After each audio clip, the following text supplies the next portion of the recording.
Good evening, night owls, and welcome to Whisper Crowley. Tonight, I will guide you into a world of darkness, hoping to help you relax and unwind.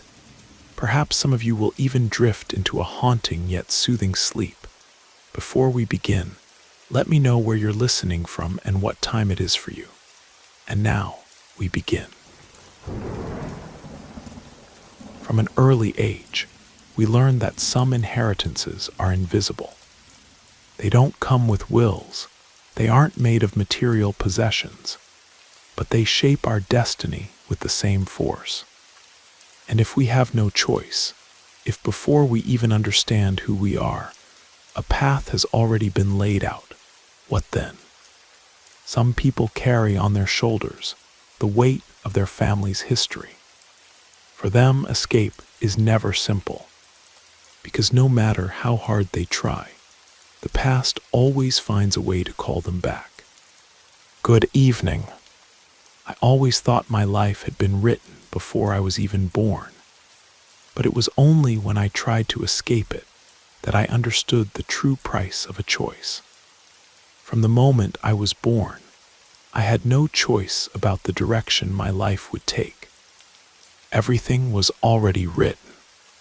My name, Elijah Blackwood, carries with it a legacy that began long before I existed. My grandparents, Solomon and Abigail, were figures of immense respect in our small Appalachian community. They were known as healers and spiritual guides. People would travel from counties away to seek their wisdom. My father, Gabriel, distinguished himself even more. The locals called him the mountain's shepherd, because of the precision of his spiritual work, which never failed. Our cabin was simple, but it carried an energy that I only came to understand much later.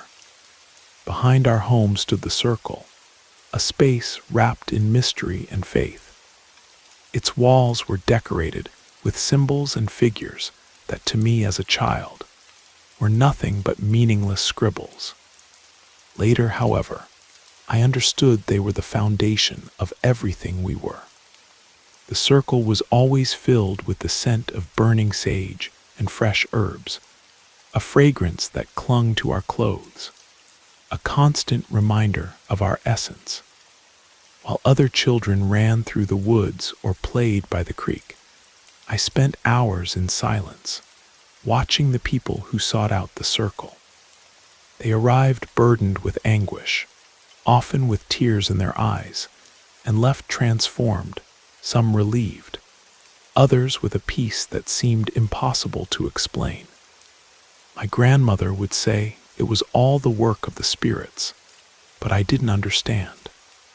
To me, it was nothing more than a curiosity.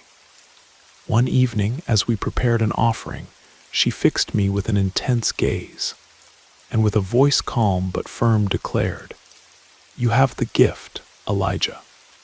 The spirits will call you, and you cannot refuse." These words left me paralyzed. I didn't want to follow in my father's footsteps.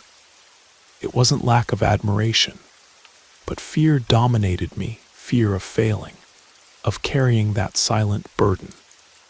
My first unexplainable experience happened when I was 11, during a night of celebration at the circle.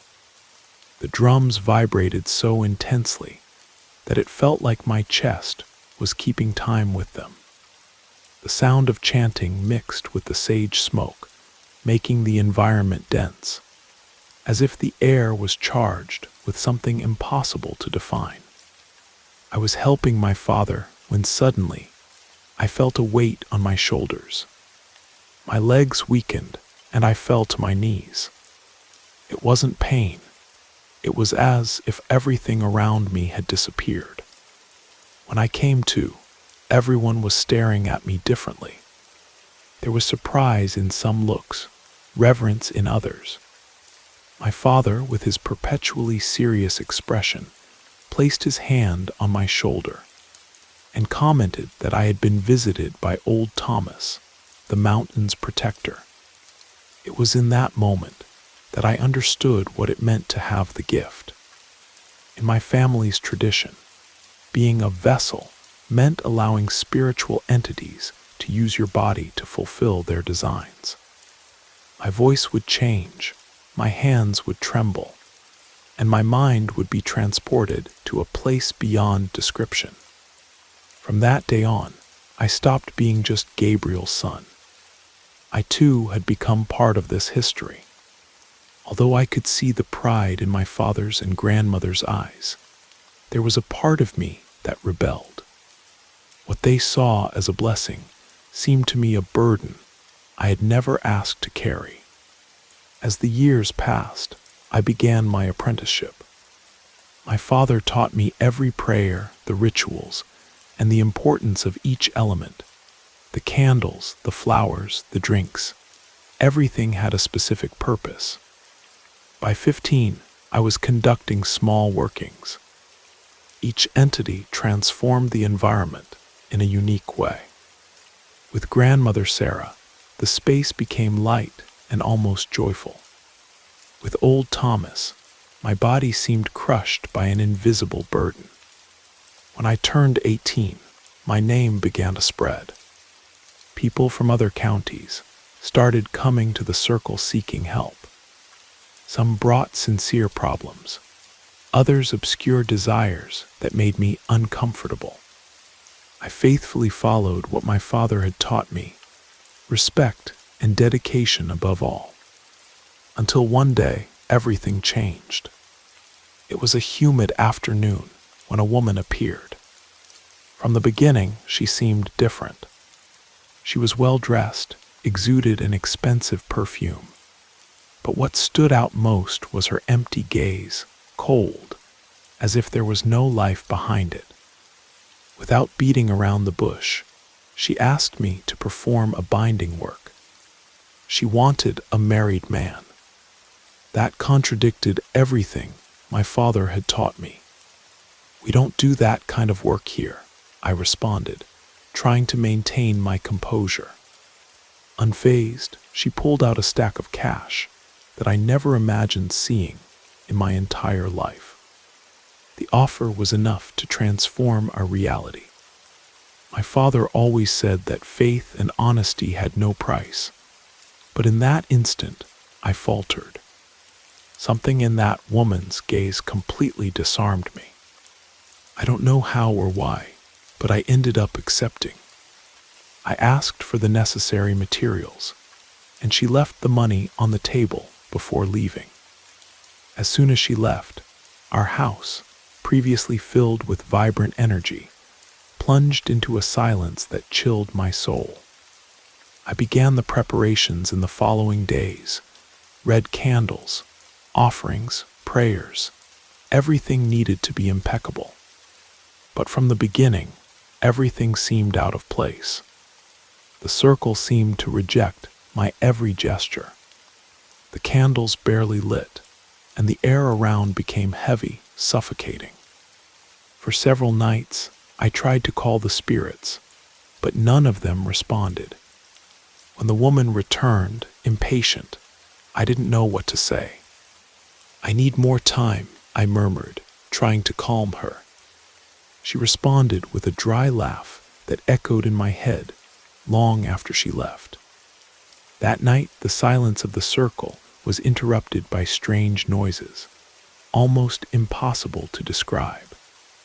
The ground seemed to vibrate, and I felt something invisible watching me. It was in that moment that I realized I had crossed a boundary that should never have been crossed. For the first time, I felt true fear. The circle, once a sacred refuge, now seemed distant and hostile.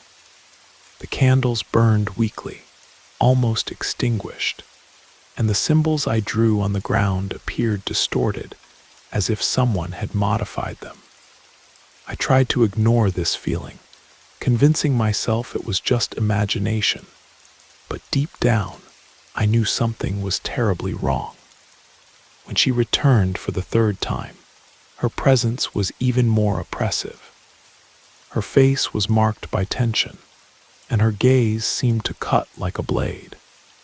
Any excuse I tried to offer, I explained that I had done everything I knew, but the spirits simply didn't respond.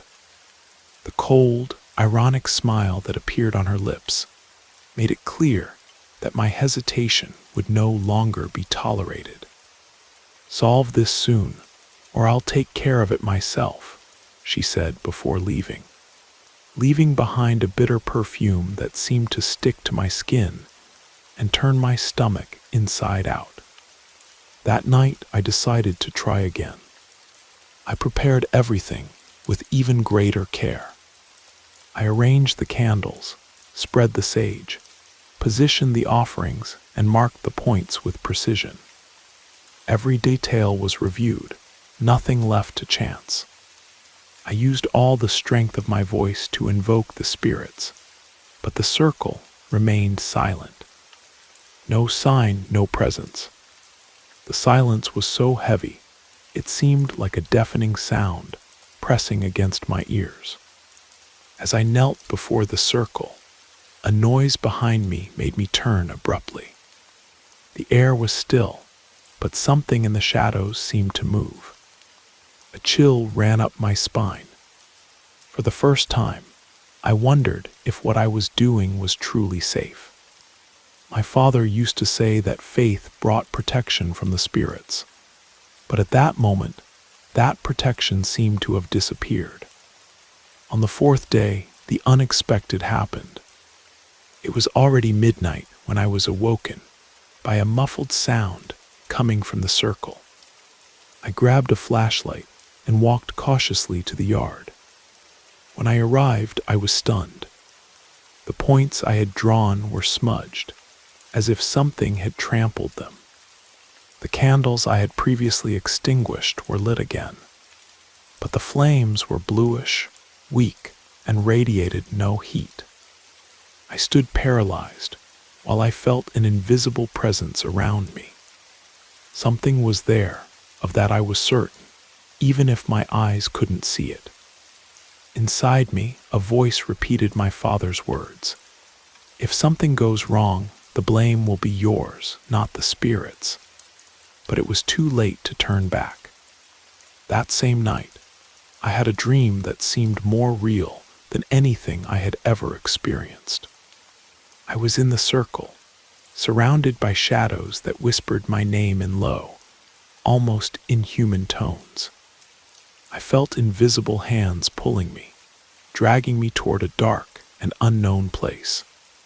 I woke with a start, seized by the urgency to talk to my father. I didn't expect him to solve the problem, but I needed to know if he had ever faced something similar. I found him at the circle with a serious expression.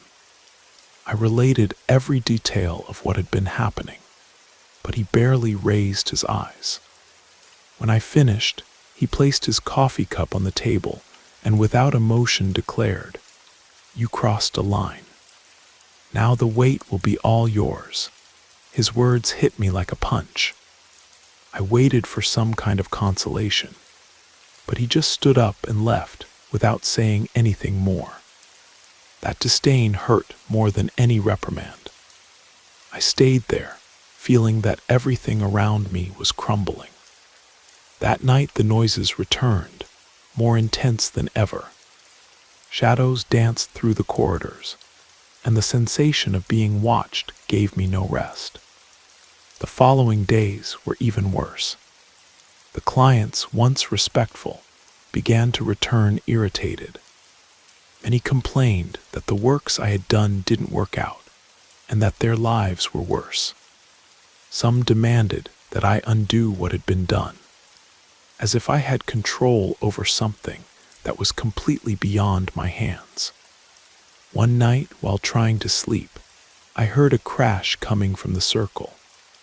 I ran there and found the candles lit again, and the ground covered with marks I had never seen before. It seemed like something invisible was provoking me, showing that I had lost any dominion over the situation. When I thought I couldn't take it anymore, a man appeared at the circle. He was a stranger, wore simple clothes, and carried a small Bible. He said God had sent him to warn me that something dark was following me. His words initially irritated me deeply. "We don't need sermons here," I responded, trying to push him away. The man's gaze seemed to pierce through my defenses, as if he knew something I was trying to ignore. His words echoed within me that night. "They want your life, but God wants to give you a chance." No matter how much I tried to forget, every strange sound throughout the house and every moving shadow made me question everything. The reality was inescapable. I was losing control. The spirits didn't answer me. Clients avoided me, and my own family was beginning to look at me with disappointment. The loneliness and darkness around me seemed to grow endlessly. After the visit from the man with the Bible, the days that followed were interminable. Everything in the circle went wrong. The spirits remained silent, the candles mysteriously extinguished, and that feeling of being watched became an unbearable weight. I didn't know how to give up, even when the thought became constant.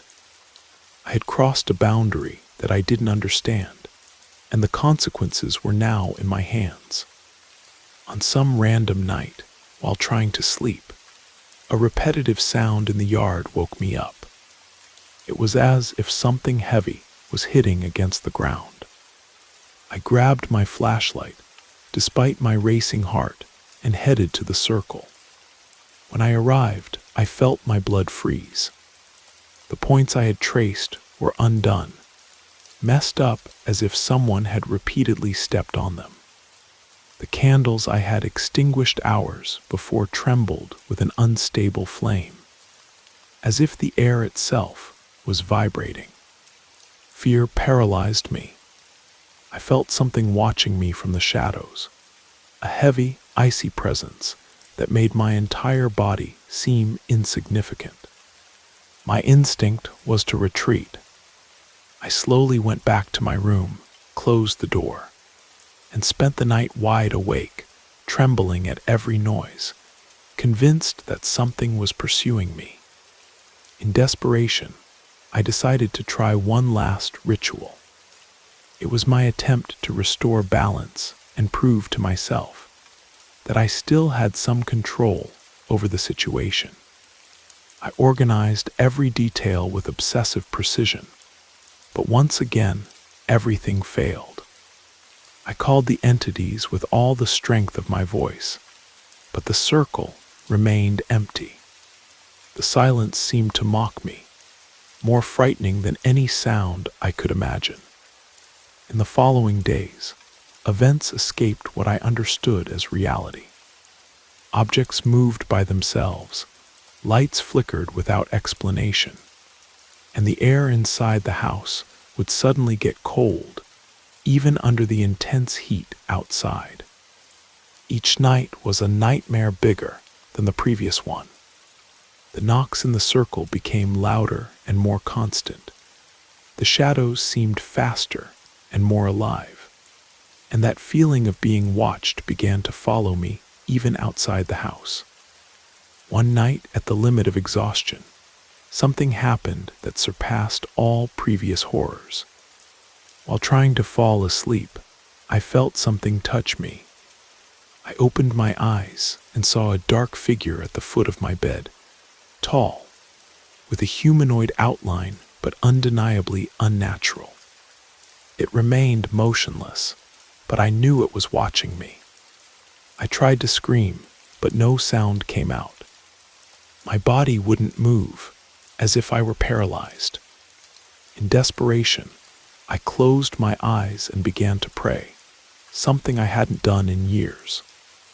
When I was able to move again, the figure had disappeared, but the fear remained, as solid as the shadows that now seemed to be part of my very essence.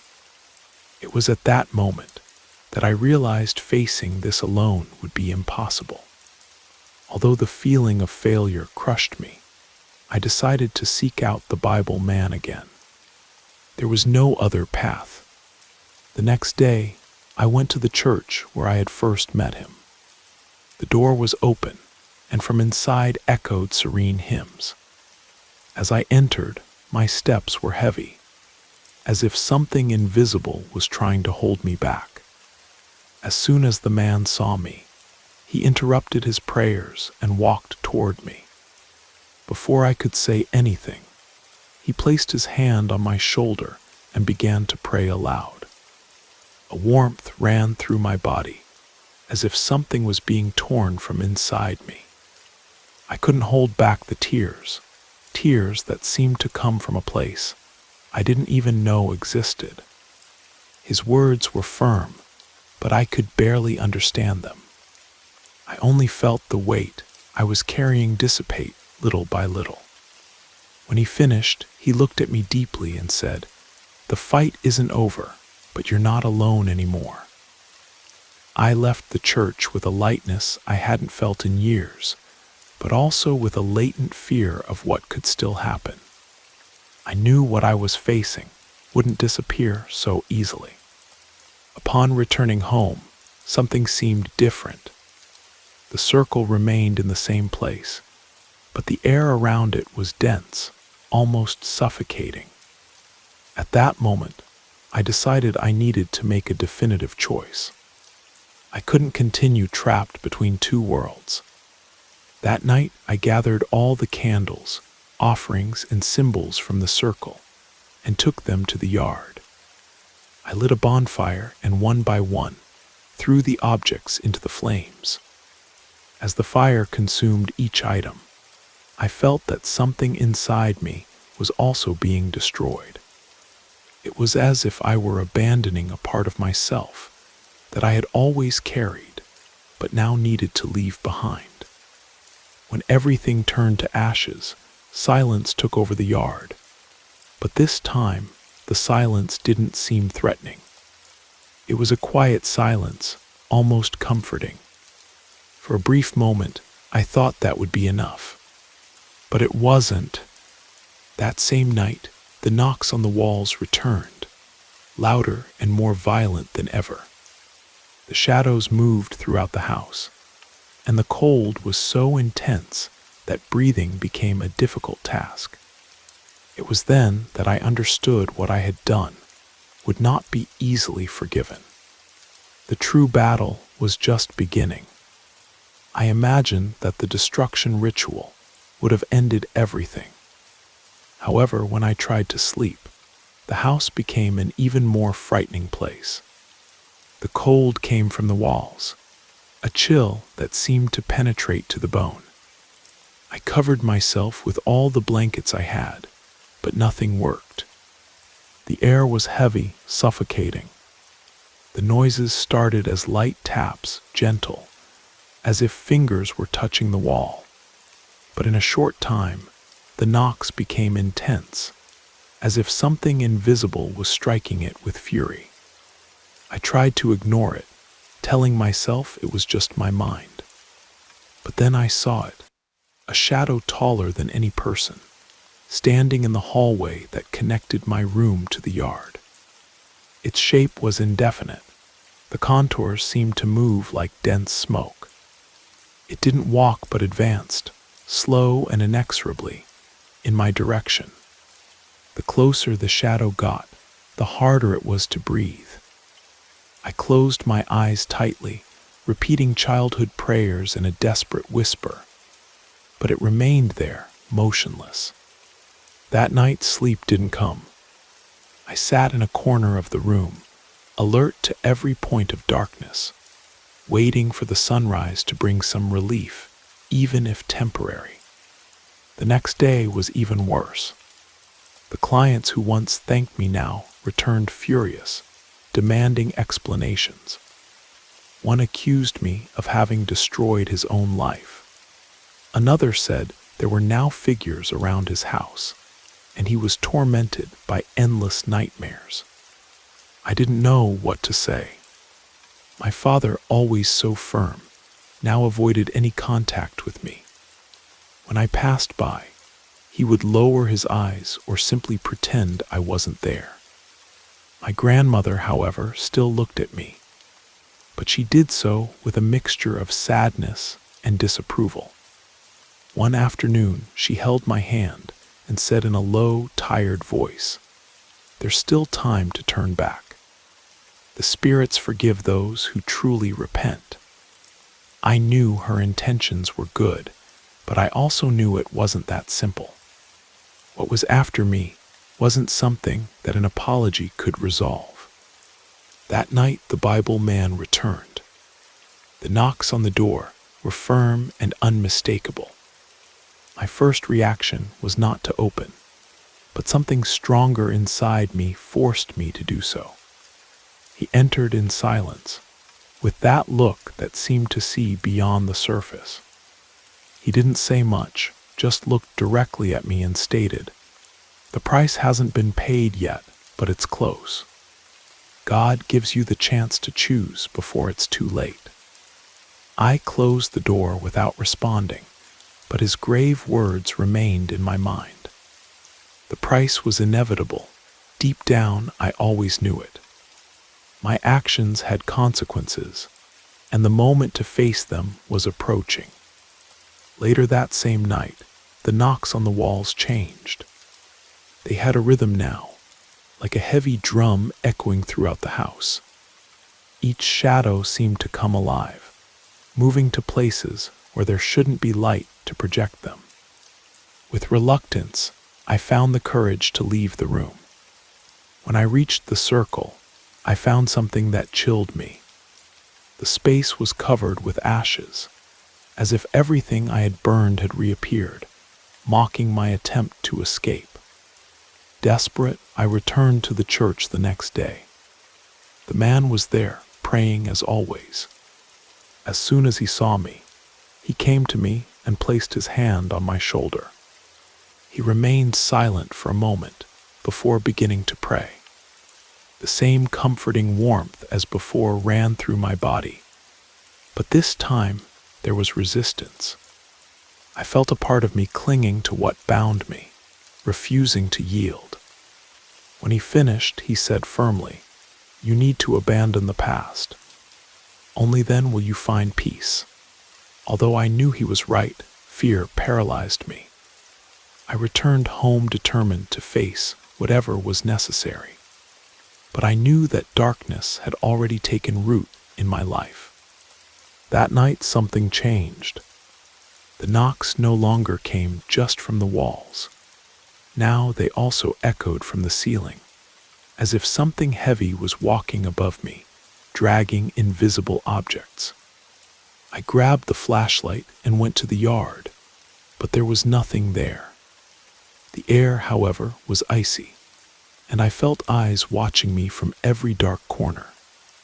When I returned to the room, I encountered something that took away what little strength I had left, marks on the walls.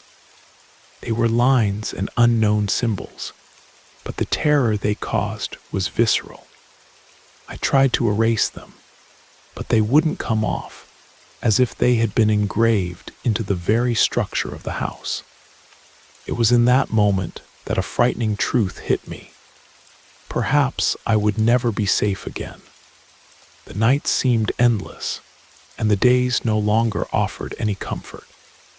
The church became my only refuge, but even there, I felt the shadows following me, as if no place was truly safe. I knew I was at my limit, that something would need to change before the worst happened. It was then that I made the decision to confront the circle one last time. Returning to the circle was the most difficult choice of my life. I couldn't continue ignoring what was happening, but the fear of what I might find held me back. That night, I organized everything as if I were going to perform a ritual, but my objective was different. I didn't plan to invoke entities or follow my family's teachings. I just wanted to end that chapter that should never have begun. Upon reaching the circle, The air seemed heavier than ever.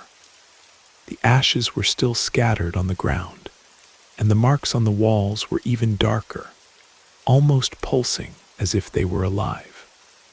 I didn't light candles or position offerings. I just knelt in the center of the circle, closed my eyes, and began to pray. I didn't invoke any entity or trace the symbols my father had taught me. It was a trembling prayer of sincerity. I asked for help, asked to be removed from this abyss into which I had thrown myself. Upon finishing the prayer, I immediately felt a chilling sensation, but this chill seemed to purify, as if something was being torn from me. Suddenly, a loud sound, like something heavy falling to the ground, echoed through the circle. I opened my eyes and saw the ashes in the air, spinning and forming indefinite figures that caused me panic. Despite the fear, I remained where I was. The wind increased, and the figures began to disappear one by one until everything was silent. When I stood up, the circle seemed different. There were no more shadows or marks, but something in the environment remained, as if awaiting my next step. I knew I couldn't continue with this. The circle needed to disappear, not just physically, but also from my life. That night I gathered what remained, the offerings that were still stored, the ritual tools, and even the cloths that covered the circle. I burned everything in a bonfire. I watched the fire consume each piece of my past, feeling a mixture of relief and fear. I knew this decision would be frowned upon by those who still trusted me, but there was no turning back. After the last embers went out, I entered the house, exhausted like never before. I lay in bed expecting another night of noises and shadows, but to my surprise, everything was quiet, not an oppressive silence, but a welcoming one. For the first time in weeks, I slept deeply, without dreams or interruptions. The next morning, I found my father in the yard. He was waiting for me with a closed face. His expression was rigid, but there was something new in his eyes, disappointment. He asked what I had done, and upon hearing my explanation, he just shook his head in silence. He didn't say anything more, but that silence was heavier than any scolding. My grandmother, on the other hand, couldn't contain her sadness. With tears in her eyes, she said the spirits would never forgive me, and that I had betrayed our family's tradition. I didn't know how to respond. I remained firm in my decision, even feeling the weight of her words. That afternoon, I dedicated myself to dismantling the circle carefully. I cleaned the remaining ashes, scraped the marks off the walls, and swept every corner until erasing any trace of its existence. The yard was empty, as if nothing had ever occupied that space. However, the tranquility was brief. By nightfall, the shadows reappeared. This time, they weren't restricted to the circle. They spread throughout the house. The knocks on the walls were louder, and the air so cold that my breath created small clouds in front of me. I realized the solution wouldn't be simple. The next day, I went to the church again in search of the man who carried the Bible. He received me with serenity, showing no surprise, and stated that I had taken the first step, but that the road ahead would be arduous. His voice was firm, devoid of judgment. He offered me shelter in the church for one night, and I accepted. During those hours, I experienced a peace I hadn't felt for a long time. The hymns resonated through the walls, and the man's prayers seemed to erect a wall against everything that tormented me. For the first time, I felt I wasn't facing this alone. Upon returning home at dawn, I noticed a subtle change. The shadows were still there, but they seemed less threatening, as if something had begun to weaken them. I understood that I needed to resist, that I couldn't give in to fear. I decided to rebuild my life. I abandoned the circle, the rituals, and everything that was once part of that reality. It was a slow and painful process, but each small victory was a sign that I was following the right path. Even so, I knew the fight was far from over. The shadows wouldn't disappear without resistance, and the price for my mistakes was still to be paid. Despite cleaning the circle and trying to start over, the shadows persisted, as if reluctant to let me go. The nights continued to be the most difficult moments. I no longer saw shapes in the hallways, but I felt an unclear presence in the darkness, watching, waiting for any weakness. The cold remained, and no matter how much I tried to ignore it, I knew this couldn't last forever. The church man repeated that faith was my best protection, but he always warned that the enemy was tenacious. What you face still isn't enough to erase what was awakened, he said one night while praying for me. These words echoed in my mind. What more could I do? I had already abandoned everything, asked for forgiveness, destroyed the last remnants of the circle. But the weight continued there. One day, while cleaning the yard where the circle had been, I felt something. They weren't the same shadows as before, but neither was it a friendly presence. The air became heavy, and a chill ran down my spine. It was then that I heard a murmur, not exactly a sound, but something that whispered inside my mind, calling my name slowly, almost dragged, as if trying to pull me back to that world I had abandoned. I knelt and began to pray, but the whisper persisted. On the contrary, it gained strength, as if mocking my efforts to free myself. That night, I returned to the church in search of more explanations. The man received me with his usual serenity, but upon seeing me, his expression changed. He explained that what I faced wasn't just the fruit of my choices, but also the marks left by generations. The weight of what your family has done over decades doesn't disappear overnight. You close the door, but the chains are still there.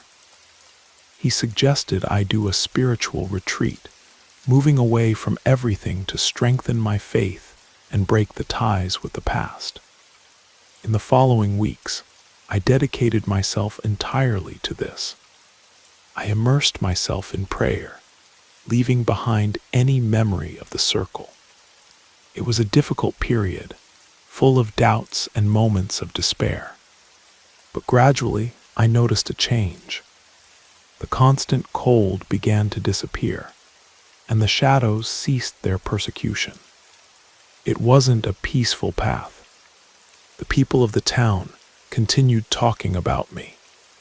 Some accused me of having renounced the spirits. Others claimed I had brought misfortune to the place. Even my family began to treat me like a stranger. My father, who had once been my model of strength, didn't speak to me for months. My grandmother, although more understanding, looked at me with a mixture of sadness and resignation. Once, while walking through town, a former client approached me. Unlike the others, he didn't show anger but concern. He told me that since the work I had done for him, his life had transformed into a torment. He said he was followed by something, heard voices, and saw things he couldn't explain. His words brought a weight to my chest. I knew I couldn't help him, but I also recognized that this was the fruit of my past actions. I recommended he seek out the church man. I don't know if he followed my advice, But after that encounter, I understood that I couldn't continue living there. The chains the man had mentioned weren't just inside me, but also in the environment around me. To free myself, I needed to cut all ties to this place, my home, my family. Before I left, my grandmother held my face between her weathered hands. "You did what had to be done, Elijah, but never forget your roots." I took these words with me when I left town. I went to a distant city, far from everything I knew. I began a new life, simple but honest. For the first time, I experienced what it was like to live without the pressures of fear or expectations. Although memories of the shadows and whispers still visited me occasionally, they became rarer with time. I found peace in routine and faith. The church became my refuge, a place where I could leave behind the person I was. I knew I would never completely erase what I had done, but I also understood that each new day was an opportunity to become someone better. From time to time, I think about my family and the town. I wonder if the circle remains empty, or if someone has taken my place. But I don't seek answers. I've learned that looking back only binds me to the past. Now my purpose is to move forward. The price was high, but the peace I found is greater than anything I lost. Even if the shadows of the past try to return, I know I'm not alone. God gave me a new chance, and I value it deeply. Before we move on to the next account, if you're new here, don't forget to subscribe to the channel and activate the bell to receive the next stories. Your presence is important, and your support is essential. Well, let's continue.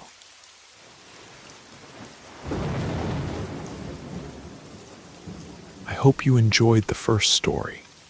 If you did, don't forget to leave a like. But if I didn't do my job well, feel free to give it a thumbs down. Either way, drop a comment and let us know where you're listening from and what time it is for you. Now, let's continue. Some places possess an energy that lingers regardless of explanation. Sometimes, the best solution is to rid yourself of a property, land, or building, especially if there are reports of strange phenomena tied to the location. Now, I'll share one of those stories that make us question the efforts needed to erase these marks. Does it work? Is it temporary or permanent? Let's find out. I had an experience last summer that still haunts me. I won't specify the town in Maine, because this whole situation still worries me deeply. Those involved might recognize me, and I can't risk my job. Even so, I feel compelled to share what happened. It was in July last year when my cousin Sarah called me. Her oldest son was hospitalized with a severe case of pneumonia that had developed complications, requiring constant care. I initially thought she was reaching out for direct help, and immediately offered whatever support was needed. But that wasn't exactly it. She needed someone to take over her shifts at the high-end home cleaning service we co-owned. We typically split the workload between us to make ends meet. I agreed without hesitation, even suggesting I pass a portion of the payment to her to help with her son's medical expenses, since the fee for this particular service was exceptionally high. I rearranged my schedule to fulfill my regular commitments while also covering Sarah's clients. By coincidence, I left the place in question, that peculiar location, for a Tuesday evening due to the available time slot. From the beginning, something about that place seemed out of the ordinary. The clients we serve are typically wealthy, But this residence was undoubtedly one of the most impressive I'd ever seen. A sprawling Victorian mansion perched on a cliff overlooking the Atlantic. Still, I found it curious they only wanted a few hours of service, as it would be impossible to clean a house of that size in such limited time. Assuming they needed something specific, I proceeded with the work. My intuition was correct. I was greeted by a man, I'll call him the caretaker, who indicated what needed to be done. First, collect some items in the drawing room. Then he led me to a bedroom on the upper floor. As we climbed the grand staircase, he explained that the family rarely visited the property anymore, but kept him on retainer to maintain the place. It was an enormous, silent house, and that night only the two of us were there. I quickly realized that this bedroom hadn't been used in a very long time. The caretaker needed an antique key to unlock the door, and upon entering, I saw the space was covered in dust. Nothing that couldn't be cleaned, though. He warned me not to disturb the sheets, protecting the few pieces of furniture in the nearly empty room. From what I could tell, there was a long dresser and a large mirror leaning against the wall. A bit taller than me, but not particularly wide. He insisted I shouldn't remove the coverings to avoid damage from water or cleaning products. I went up with my supplies to begin the service, and as soon as I entered again, I noticed several black stains scattered across the wall facing the window that overlooked the cliff's edge. Only then did I realize he hadn't specified exactly what I should do there. Since the room was practically unfurnished, I deduced I just needed to dust and try to remove those marks. I looked around to call him and clarify, but he was no longer nearby. I decided to proceed and started with the basics. Dusting was quick, and I soon moved on to the stains on the wall. I used the products the caretaker had indicated, being careful not to damage the surfaces. However, those stains were quite peculiar. They seemed to have been there for a long time. The wall was made of thin concrete painted in a dark tone, making the black stains stand out even more. For a moment, I thought it might be mold or something caused by moisture, perhaps a hidden leak or some infiltration. Yet while rinsing the cloths in the bucket, I noticed something strange. The water turned a reddish color. I became suspicious since the cleaning product was clear. I immediately thought perhaps I was fading the wall paint, but looking at it, the color didn't seem diminished.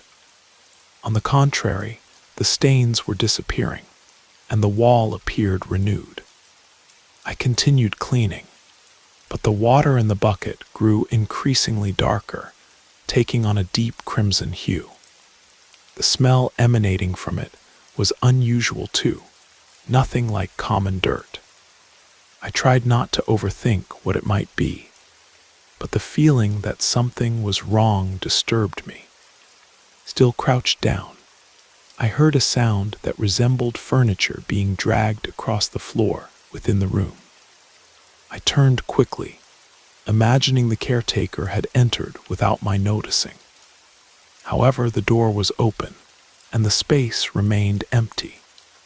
In the silence, I could faintly hear the sound of a television, and his laughter coming from somewhere that seemed to be the kitchen. I decided I might have been mistaken. Just before turning back to gather my things, I noticed something that made me freeze. The sheet covering the mirror began to lift, not as if moved by wind, but as if something beneath the fabric was slowly raising it, like an invisible hand pulling it up. The sheet continued rising gradually until it fell completely. I had clearly seen something that looked like a hand underneath. But at that moment, my mind sought an excuse. It must have been the wind, I thought, despite knowing that was impossible. I decided to replace the fabric on the mirror. I don't know what I was thinking. Everything was very evident. But at that instant, I just wanted to deny what was happening before my eyes. When I approached the mirror, I swear by my life, by my family, and by my livelihood in the reflection, I clearly saw a woman standing in the room. Terror took hold of me because I hadn't seen anyone enter. I turned quickly, but there was no one there. At that moment, the caretaker appeared, running and visibly rushed. He stopped at the door and asked, almost breathlessly, why I had uncovered the mirror. Before I could respond, he took the sheet from my hand, covered the mirror again without even looking at the reflection, and as soon as the cloth was in place, asked me to accompany him out of the room immediately. I was completely lost, understanding nothing of what was happening, but I followed him. In the hallway, he stopped, still agitated. "Miss, what did I say about not touching the coverings?" I replied that I hadn't touched anything, that the sheet had simply fallen by itself. I considered telling him what I'd seen in the mirror, but noticing his nervousness, I feared he would think I was making it up or going crazy. Then he asked me another question. "Did you hear a woman singing in the house a little while ago?" I confirmed that I had, and was about to say I thought it was coming from the television. But at that moment, everything began to make sense. The caretaker returned to the room, collected the buckets and tools I had used for cleaning, exited, locked the door, and led me to the entrance hall. He was clearly shaken. "That singing you heard," he began, "wasn't from a TV or radio. It was from the former mistress of this house, someone who lived here many decades ago." When I realized what was happening, I ran to the bedroom. When I arrived and saw the uncovered mirror, I knew what had occurred.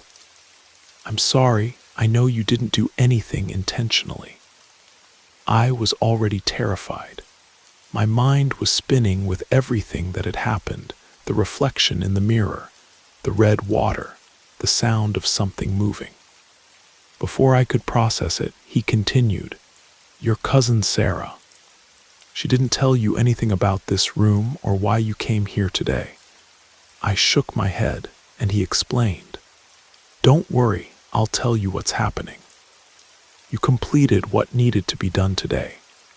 But perhaps your cousin didn't tell you anything because she's known this family for a very long time. It doesn't surprise me that she kept the secret because this is a delicate matter. Many years ago, something very complicated happened here, and the family asked that it not be discussed. I'm going to tell you something, and when you can, ask your cousin. She'll confirm I'm not lying." I took a deep breath, trying to prepare myself for what was coming. He continued, "Before the family stopped living in this house, they resided here with the lady of the house. The singing you heard just now was hers. Many years ago, specifically in 1934, this woman went through difficult times. The Great Depression had devastated their fortune. There were conflicts within the family, disagreements with her husband. Well, it's not for us to judge anyone, but one day she took a silver letter opener and, in that room where you were, took her own life. I think you can imagine the state the walls were left in." He made a brief pause before concluding. "It was right there at that exact spot that they found the body. She was sitting in a chair, leaning against the wall, and as unbelievable as it seems, those stains you cleaned today reappear from time to time, exactly in that place. The family no longer lives here. They don't have the heart to sell the house, but they also can't bring themselves to live in it again. The mirror, in particular, has never left that room. It witnessed what happened to the former mistress, which is why we must keep it covered. Whenever we hear that singing, we know that somehow the sheet has fallen. No wind enters there, but inexplicably, the cloth ends up on the floor. We have to cover it again, always without looking at the reflection. The lady of the house never wanted to get rid of the mirror, but she also never wanted to live here again. She even remarried and wants nothing more to do with this place. He continued, "The woman who died here never found rest, and honestly, I don't think she ever will. Some say people who end their own lives don't find peace, that God rejects them, and all that. I don't know if I believe it, but what I do know is that she's still around here. She leaves that room occasionally. These days, I don't feel as afraid anymore because I never stay in the house at night, but whenever I hear that distant singing, I run to cover the mirror, and I do it without looking." I didn't know what to say. Everything seemed so absurd, but at the same time, I couldn't ignore what I had seen and felt. I just wanted to leave. We went to the entrance hall, and while he was paying me and thanking me for coming, we heard a sound from upstairs. We both looked up, alarmed. It was as if someone was knocking on the bedroom door, not loud blows, but persistent ones, as if trying to open it. I took the money and left without hesitation. He released me to go immediately, perhaps to prevent me from being frightened further. As soon as I got home, I called my cousin, wanting explanations. I asked why she hadn't warned me about the place.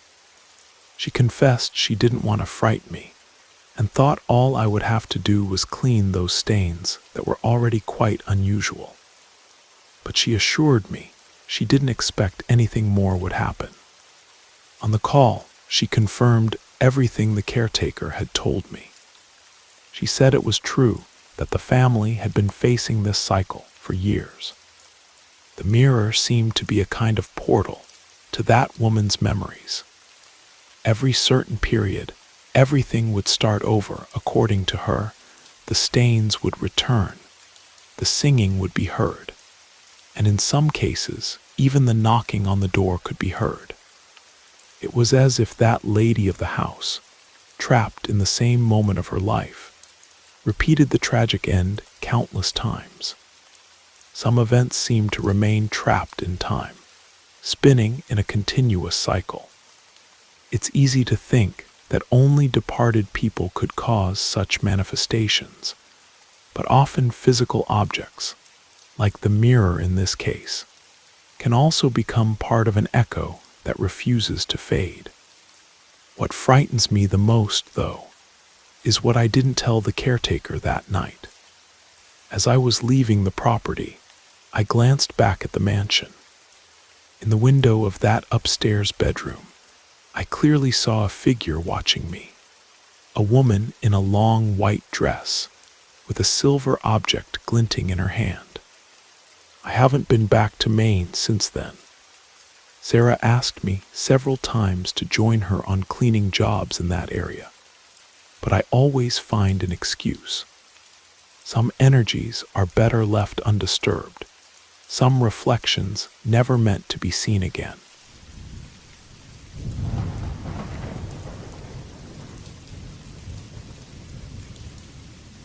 The highway leading to Glenwood seemed like an endless corridor, wrapped in the black velvet of a winter sky, without a single star overhead.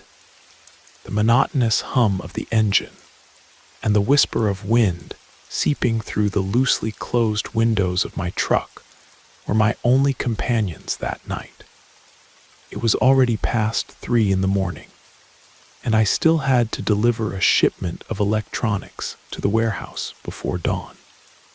Although I had driven this route hundreds of times, something about this night felt unusual.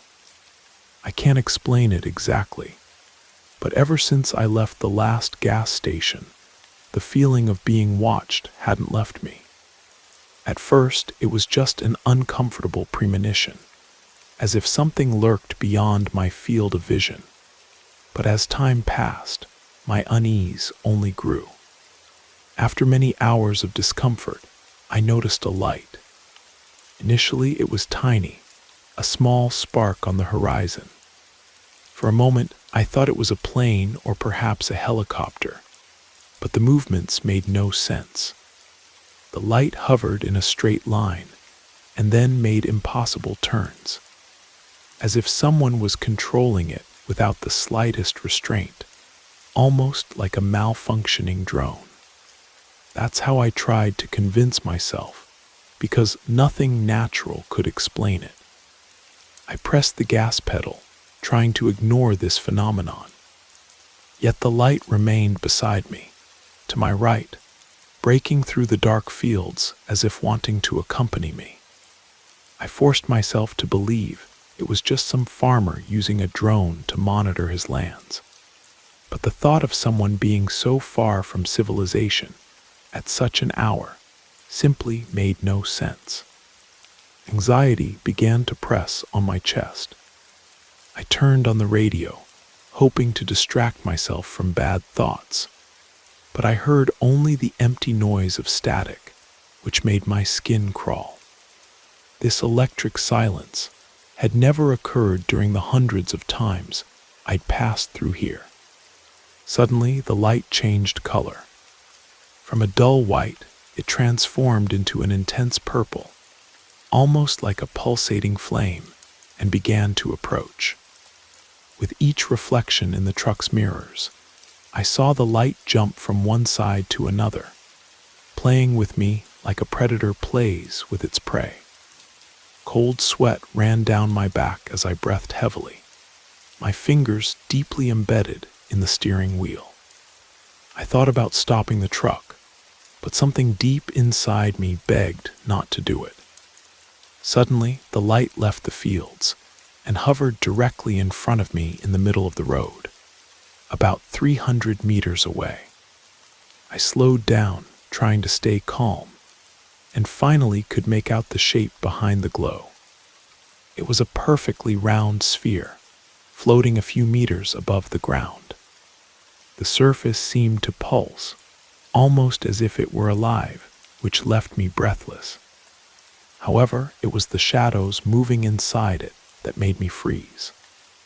I can't describe them exactly, but they resembled humanoid figures, like nebulous silhouettes staring at me from within that sphere, surrounded by flickering blue lights.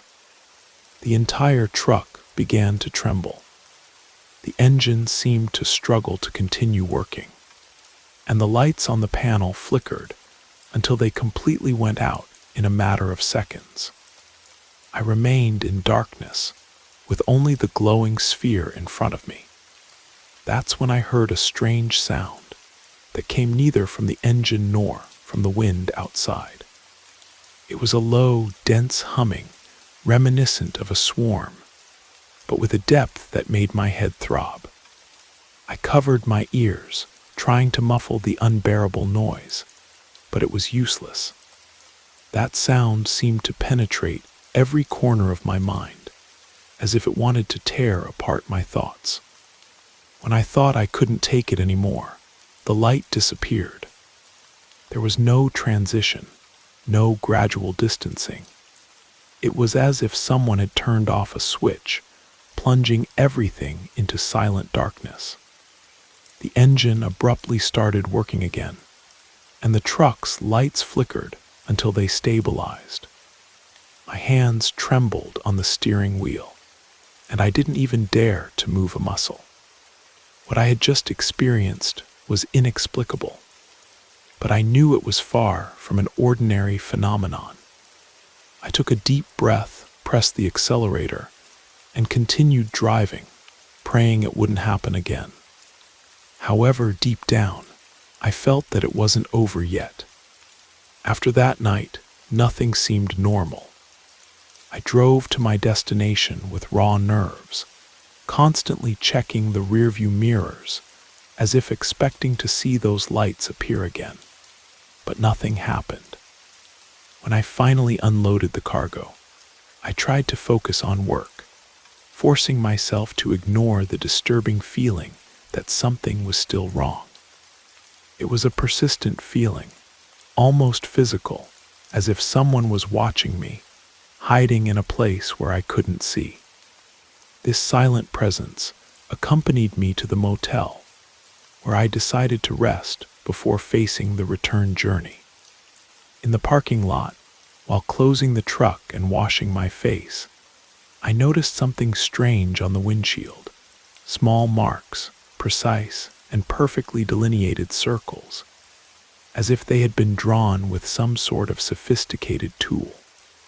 With my heart racing, I moved closer to get a better look. I ran my fingers over the marks, but they had no texture, as if they were embedded in the glass in a way impossible to remove. These circles had a pattern, almost like an intentional design, but the meaning eluded me. "What the hell is this?" I muttered to myself, not knowing what to think. I tried to rationalize, imagining it was some effect of the climate or perhaps a bad joke. But no matter how hard I tried, I couldn't shake the feeling that something very unusual was happening. I took a damp cloth to clean the windshield, but the marks didn't disappear. Frustrated, I decided to ignore them and went to the room. I turned on the television, turning up the volume in the hope of chasing away disturbing thoughts. Despite this, my night was terrible, filled with confusing dreams in which lights and transparent forms pursued me. The next morning, I hit the road again, but I felt physically ill. It felt as if I had a fever, and the anxiety was unbearable. All I wanted was to put an end to this sequence of absurd events. Yet the feeling of being followed remained. No matter how often I looked in the mirror, there was nothing there, but the discomfort persisted. Even the sound of the engine seemed different, as if under some invisible tension, carrying a weight I couldn't see. The situation worsened when I stopped at a deserted rest area. I got out of the truck to stretch my body and light a cigarette, but something on the ground nearby caught my attention. Footprints. They weren't tire tracks or boot prints, but something completely different. The marks had an elongated shape with deep grooves, and something that resembled fingers scattered around. My breathing quickened as I traced the tracks with my eyes. They surrounded the truck and extended towards a nearby forest, disappearing among the trees. I couldn't resist following these tracks. It was daytime, and the sunlight gave me false courage to venture into the thicket. Each step seemed a mixture of bravery and recklessness, as if something greater than myself was pushing me forward. I knew I should have left it alone, but the feeling of being watched by something invisible was irresistible. The forest was wrapped in an unusual silence. No crickets, no bird songs, only the dry sound of branches crackling under my boots accompanied my walk. The tracks continued ahead, and I soon noticed there was more strangeness around me. Some areas of vegetation were burned, dark patches on the ground, as if intense heat had passed through.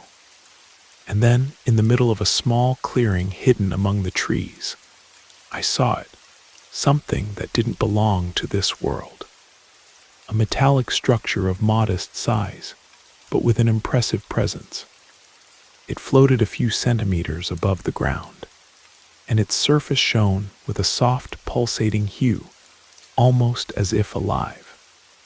It didn't create any sound, but the air around seemed thicker, almost suffocating. My heart seemed to want to jump out of my chest. Part of me screamed to run back to the truck, but my legs wouldn't move. Curiosity kept me bound there, watching, holding the flashlight that trembled in my hands. I slowly approached. That's when I noticed something even more disturbing. On the ground around the object were engraved symbols. They were similar to those I had seen on the truck's windshield, but much larger, with intricate lines and more complex patterns. Before I could process what I was seeing, the structure emitted a low hum, followed by an intense light that forced me to close my eyes. A strange warmth ran over my skin, as if I were being analyzed. When I finally opened my eyes, the structure had vanished. The clearing was empty, leaving only the marks on the ground and a silence that seemed to press on my ears. A sudden sound behind me made me jump. It was like the sound of a deflating balloon, but there was nothing there. Nevertheless, the feeling of being watched became unbearable. I ran out of the forest without looking back. When I reached the truck, I started the engine as quickly as I could and didn't stop until I reached the next town. That night, looking at the symbols on the windshield and mentally revisiting what I had seen in the thicket, I came to an inevitable conclusion. Something was following me, something that wasn't part of this world, and which for some reason had turned its attention to me. The scariest part was not knowing whether it would appear again or find me first. The following days brought no relief. My life had turned into continuous waiting, a state of constant readiness, as if something could happen at any moment. Even trying to follow my routine as a truck driver, everything seemed different, out of place. The road seemed heavier, the sounds louder, and the silences deeper. Even the stops where I always pulled over, which used to give me a sense of security, now filled me with discomfort. On one such night, as I was driving north to St. Louis, the familiar pressure returned. It felt as if the air around me had become thicker, as if someone was holding their breath next to me. I looked in the mirrors, but this time there were no lights. Yet something in the environment seemed wrong, shifted. I turned on the radio, trying to dispel the anxiety, but found only static. The continuous hum invaded my mind, as if trying to spread my concern even deeper. That's when I realized I was no longer alone. A dim reflection in the rearview mirror caught my attention. It wasn't the frantic light I'd seen before, but something more subtle, almost delicate, a faint glow, as if a distant fire flickered without visible flames. I tried to ignore it, convinced it was just my tired mind playing tricks on me. But as I progressed, it became clear that this glow wasn't random. It seemed to accompany my route, moving between the shadows of trees, appearing and disappearing, as if playing with me. Despite my racing heart, something told me not to stop. I changed my route, turning onto a rarely used dirt road that led to a small village where I hoped to find shelter. There was a gas station and a small restaurant there. But as I progressed, the environment began to change in a subtle and disturbing way. The trees seemed to grow, their crowns closing the sky above me, and the shadows around became thicker, almost solid. The truck's engine began to choke, as if fighting against something invisible. I knew it wouldn't last long, and then finally it stopped. I was stuck there, surrounded by darkness that seemed to have its own will, almost tangible. I got out of the truck, trying to control the fear that made my heart pound, and lifted the hood. At first glance, everything seemed normal, but the smell, a strong and disturbing smell, filled the air. A mixture of metal and something burned that I couldn't identify. It felt as if melted plastic had been mixed with hot iron, creating an unpleasant and unnatural aroma. That's when I noticed the carving on the passenger door. It wasn't just a scratch, not accidental damage. It was a symbol, a circle crossed by curves that joined in a form resembling a stylized eye.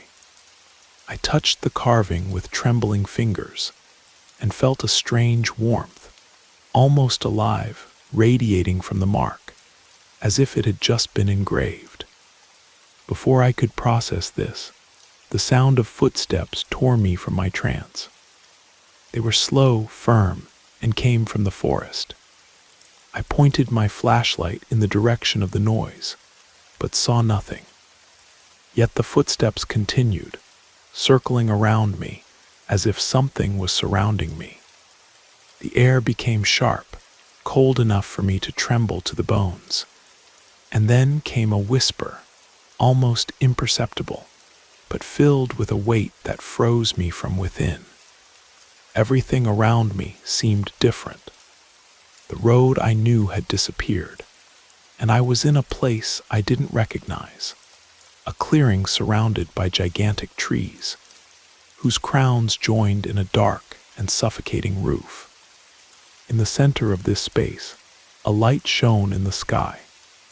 It pulsated like a colossal heart and seemed focused exclusively on me, exposing me like prey under a predator's gaze. It was at this moment that something emerged from the darkness. It glided between the trees with fluid and unreal movements, as if the ground didn't exist. It was tall, almost disproportionate, and its long, thin limbs seemed to challenge the logic of the body. The skin was gray and matte, like wet ash, and the eyes, those eyes were black abysses, like nothingness. But somehow they reflected everything I feared, as if they had delved into the darkest parts of my soul and were bringing everything to the surface. My entire body froze. I tried to move, but it felt as if my own desires had been ripped from me. The being slightly tilted its head, observing me almost with curiosity. Every detail screamed that it wasn't human. It didn't emit a sound, but then, in an inexplicable way, I felt its presence in my mind. I can't describe how it was, but it was as if it had invaded thoughts I didn't even know I had, deciphering everything that I am. I didn't hear words, but images and sensations flooded my mind. Thoughts that weren't mine installed as if forced in, dominating my consciousness. The pain was unbearable, a pressure that seemed to crush every fiber of my being. In a desperate attempt, I screamed and somehow broke that connection. Staggering, I retreated. My body took control and I ran. I didn't know where, it didn't matter. I just needed to escape. The trees around me seemed to come alive, their twisted branches extending as if trying to grab me. Behind me, the humming intensified, a sharp sound that pierced my thoughts like a blade. Slender figures appeared and disappeared between the shadows, surrounding me. My lungs burned, and each step was an act of desperation, distancing me from any possibility of return. When I finally stopped, I was standing on the edge of a precipice. Below me was only a black void, deep and infinite. I couldn't see the bottom. The humming was now deafening, and the creatures were getting closer and closer. With no other way out, I screamed with all the strength left inside me and jumped into the abyss. The fall seemed endless. For some moments, I believed my end was near, that soon I would feel the impact and everything would end. But that never happened. It felt as if I was falling into an endless void, surrounded by darkness, until it finally engulfed me completely. When I woke up, I jumped in the truck seat.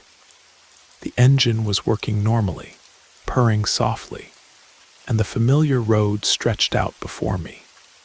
For a moment, I thought it was all just a nightmare, but my body said otherwise. Every muscle ached as if I had been running for hours and had fallen from an incredible height. I looked at the clock on the panel. It showed 4 in the morning, the same time when everything had started. Something, however, didn't make sense. My GPS wasn't working, and the radio was emitting only static. I shook my head, trying to chase away the thoughts, and decided to continue my path to the destination. When I finally arrived, the frightened looks of the workers made me even more uneasy. "Where have you been, Michael?" asked the manager, pale and disbelieving. "What are you talking about?" I replied, still trying to understand what was happening. They explained that I had been missing for 2 weeks. The cargo had never arrived, and no one had heard from me.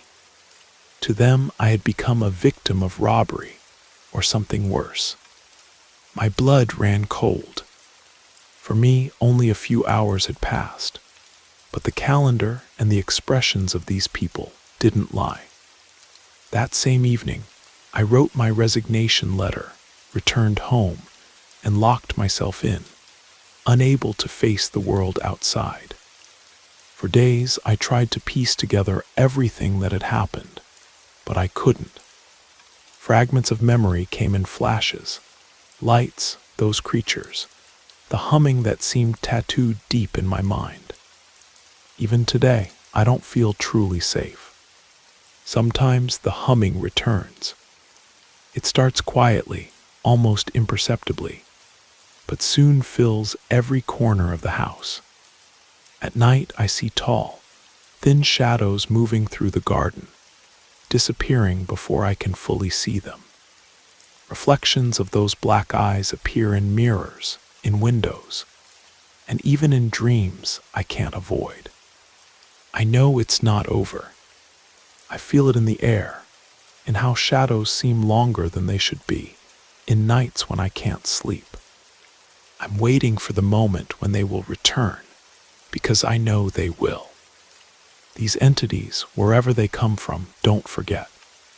When they mark you, it's for a reason, and I am proof of that. Perhaps when you hear this account, I will no longer be here. Hey friends, thank you for listening.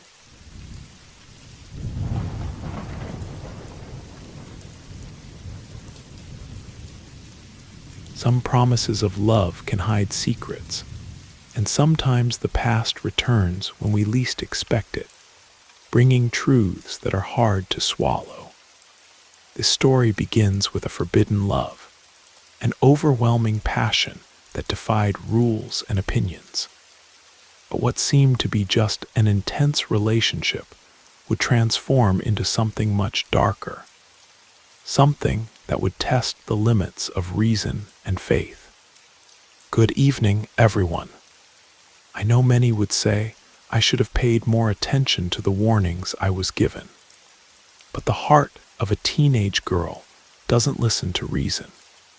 That's why I'm sharing my story today, so others might understand how far certain choices can lead us. My story unfolds in rural Louisiana in the late 1990s.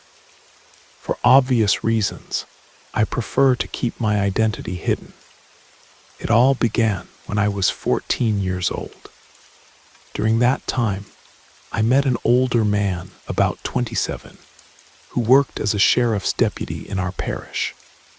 I was introduced to him through mutual acquaintances, and I fell for him instantly.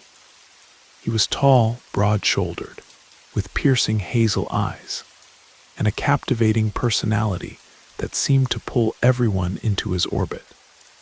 A few weeks later, we started dating.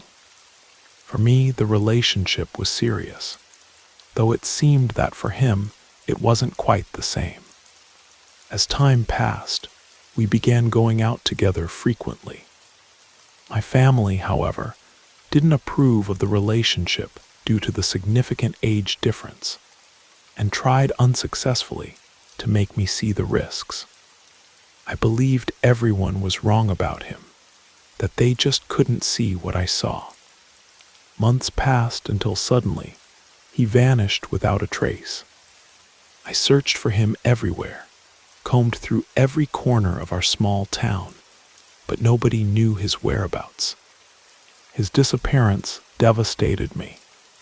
I cried constantly, lost the will to go to school, and began living merely by inertia, feeling completely lost in a fog of heartbreak and confusion. One day, his cousin sought me out and said she needed to talk. She warned me not to harbor too many hopes regarding him. Intrigued, I wanted to know why, and it was then that I received crushing news. He had already been in a serious relationship with another woman. His cousin even showed me a photo of Eliza, his partner, who was clearly expecting a child. In that instant, everything fell into place. I was completely destroyed, but tried to move on with my life. I finished high school, moved to New Orleans, and started working while studying something that had always fascinated me: forensic medicine. One night, while working at the university lab, my phone rang, and to my surprise, it was him on the other end of the line. I was shocked, not understanding how he had got my number, but felt immense joy hearing his voice again. He confessed that he had never stopped thinking about me, and that he needed to see me. Driven by my feelings, I didn't hesitate and returned to my hometown to meet him, and thus we rekindled our romance. However, I made a huge mistake by not addressing the past, especially the matter of Eliza, whom he never mentioned. We decided to start a life together and moved to Baton Rouge. He no longer worked in law enforcement, which facilitated our move. There, I resumed my studies and found employment, but soon had to put them aside when I discovered I was pregnant. Our home filled with happiness with the arrival of our baby girl, an adorable child. My partner seemed fulfilled and proud, but he was hiding something. Eliza was still part of his life. 3 years passed, and for a time our family seemed happy. When I became pregnant again, I noticed that his behavior began to change. Harmony gave way to arguments, insults, and an increasingly hostile environment. He started to distance himself, spending most of his time away from home, appearing only sporadically to visit us. Whenever he arrived, his phone would ring, and he would rush out to answer it. I managed to hear a woman's voice on the other end of the line making demands, and although I had no proof, I was almost certain it was Eliza, still haunting our lives. One night, without even having anything to feed my daughter, not even milk, I decided to call him. During the conversation, it became clear that he was living with Eliza. He justified it by saying that Eliza was unstable, threatening to take her own life if he didn't have a child with her. According to him, Eliza couldn't accept the idea that he would be the father of a child with another woman, so they were trying to conceive. Time passed, and our second child was born, a boy. But the joy that should have accompanied this moment never came. Our relationship was already in ruins. He became even more aggressive, couldn't stand the baby's crying, would cover his ears and leave the house in a hurry. Something I'll never forget is that despite once having a good financial situation, we lost everything in a short time. The atmosphere at home changed completely. The tension was palpable, and I constantly felt watched, as if I wasn't alone. And unfortunately, I wasn't wrong. One night, passing by the children's room, I noticed a shadow circling the baby's crib. I began to pray, and the situation seemed to calm momentarily. But upon entering the bathroom, I heard a crash coming from the room, followed by the baby's cry. I ran immediately and found him fallen on the floor. As I picked him up, a frightening laugh echoed throughout the house. From that day on, my life turned into real torment. Voices came from the children's room. The baby cried incessantly, and an unbearable smell of rotting flesh permeated our house. During the nights, an unusual and intense cold took hold of us. One morning, my older daughter ran to me screaming in terror, "Mom! Mom! My brother is covered in blood."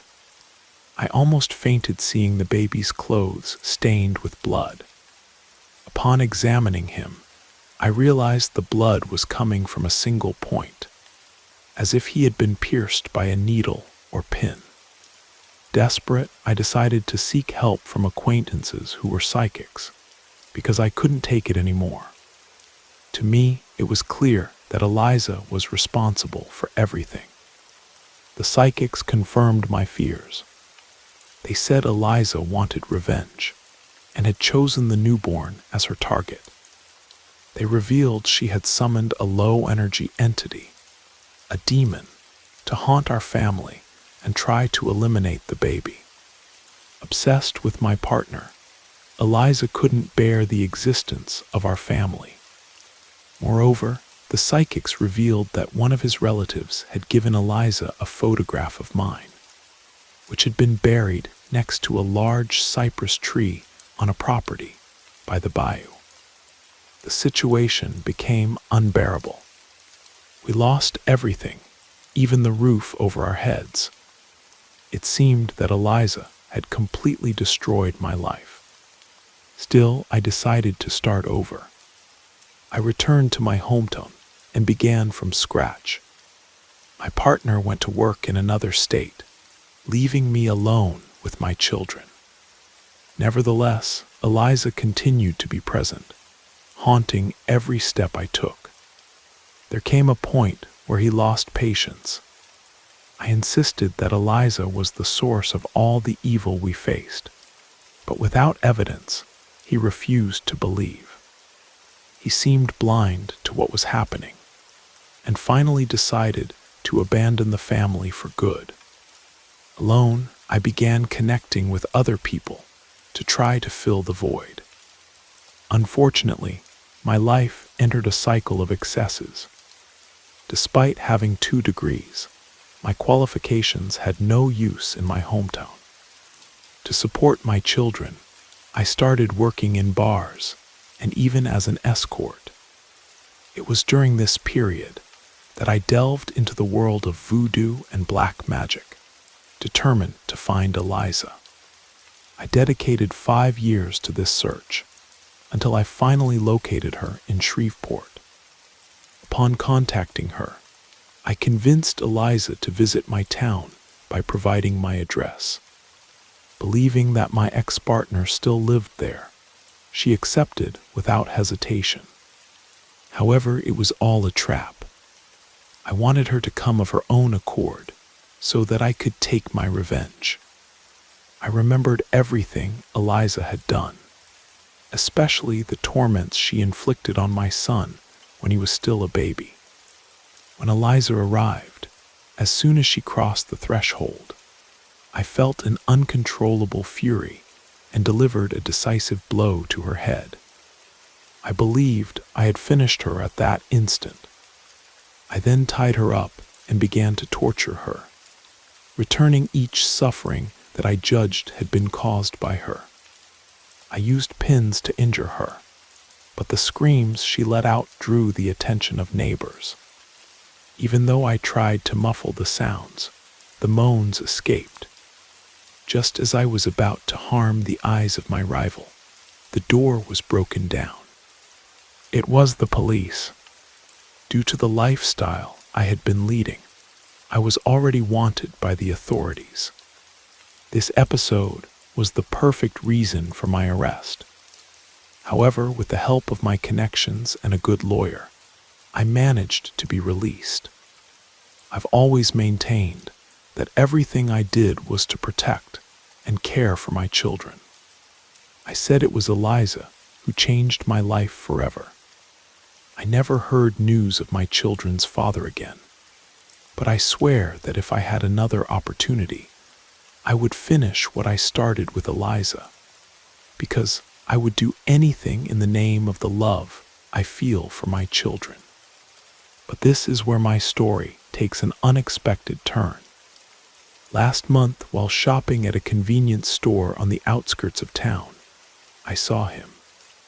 He was thinner now, with streaks of gray in his once dark hair. He didn't see me at first, and I contemplated leaving without confronting him. But then he turned, and our eyes met across the fluorescent-lit aisles. The recognition in his eyes was immediate, followed by something I hadn't expected, fear. Before I could approach, he quickly paid for his items and rushed outside. I followed him to the parking lot, calling his name. He stopped by an old pickup truck, shoulders tense. When he finally turned to face me, what he said chilled me to the bone. "She's gone," he whispered. "Eliza's been gone for 7 years. Before she died, she told me everything about the rituals, the curses, how she learned them from her grandmother." His voice cracked. "But the things happening to our son, to our family, that wasn't her. It was something else she accidentally invited in, something she couldn't control." I stood there, the humid Louisiana night pressing around us, processing his words. All these years, I'd channeled my hatred toward a woman who, while certainly not innocent, wasn't responsible for the supernatural torment we'd endured. The entity she'd summoned had taken on a life of its own, feeding on our fear and hatred, growing stronger with each passing year.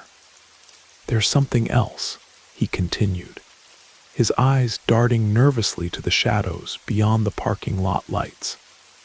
"It's still attached to you. I can see it right behind you." Before I could react, a cold so intense it burned swept through me. In that moment, I realized my revenge had never been complete, because I'd been pursuing the wrong enemy all along. And now, as I share this story with you, I wonder if by speaking these words aloud, I'm finally setting myself free, or merely spreading the darkness that has followed me for so long. Whatever choices brought me here, whatever paths I took, I now understand that sometimes the monsters we fight are not the ones we can see. And sometimes the promises of love lead us into darkness from which there may be no return. Before we move on to the next story, if you're new here, don't forget to subscribe to the channel and hit the notification bell to receive the next stories. Your presence is important, and your support is essential. Let's continue.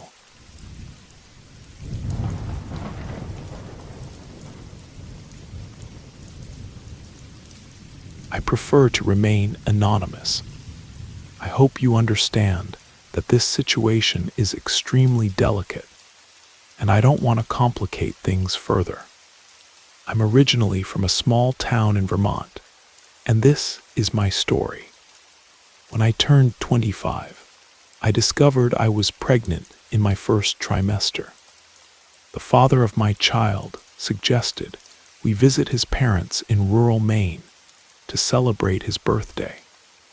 When we arrived, everything seemed normal at first.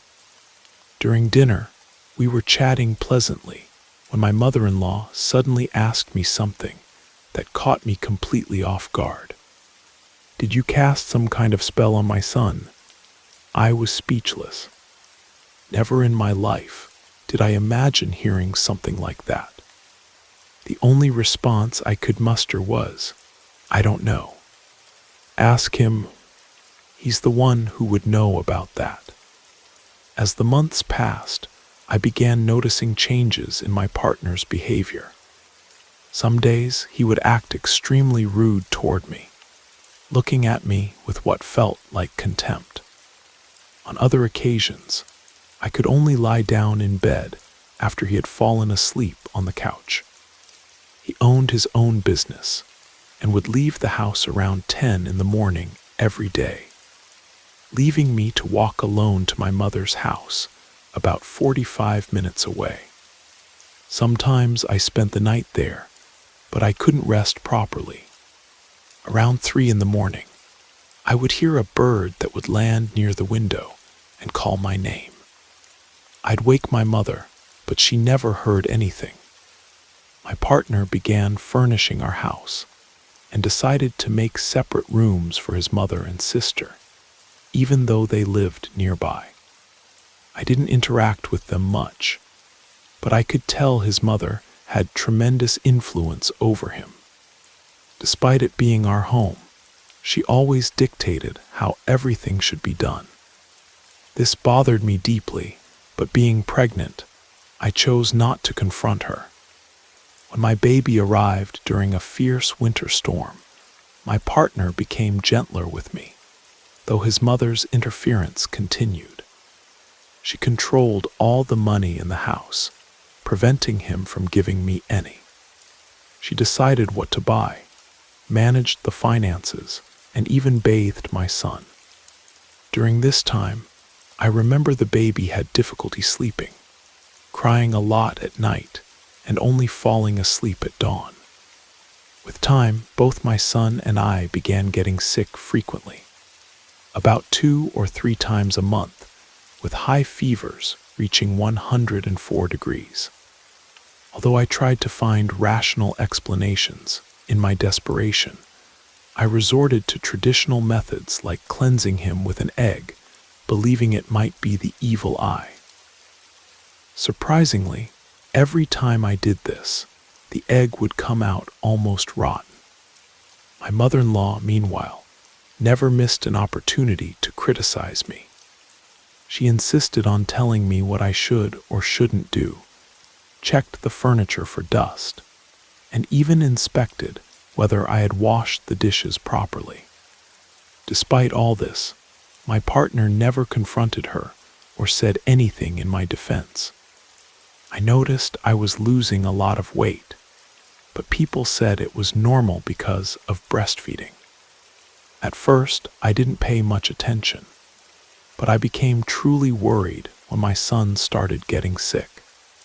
He developed sores all over his body, couldn't sleep, and spent the entire day scratching to the point of bleeding. Then I noticed that one of his eyes was always full of discharge and tearing up. I took him to several doctors, but no one could solve the problem. They only said that if he didn't improve within a year, a risky surgery would be necessary, for which we would have to take full responsibility. Meanwhile, my life seemed to be falling apart. The house became infested with maggots. I would clean them up, but the next day they would reappear. The bathroom was overrun with fungi, and spiders, scorpions, and centipedes began appearing everywhere, both inside and outside the house. My mother-in-law, without any explanation, stopped visiting us and even forbade her family from sleeping over.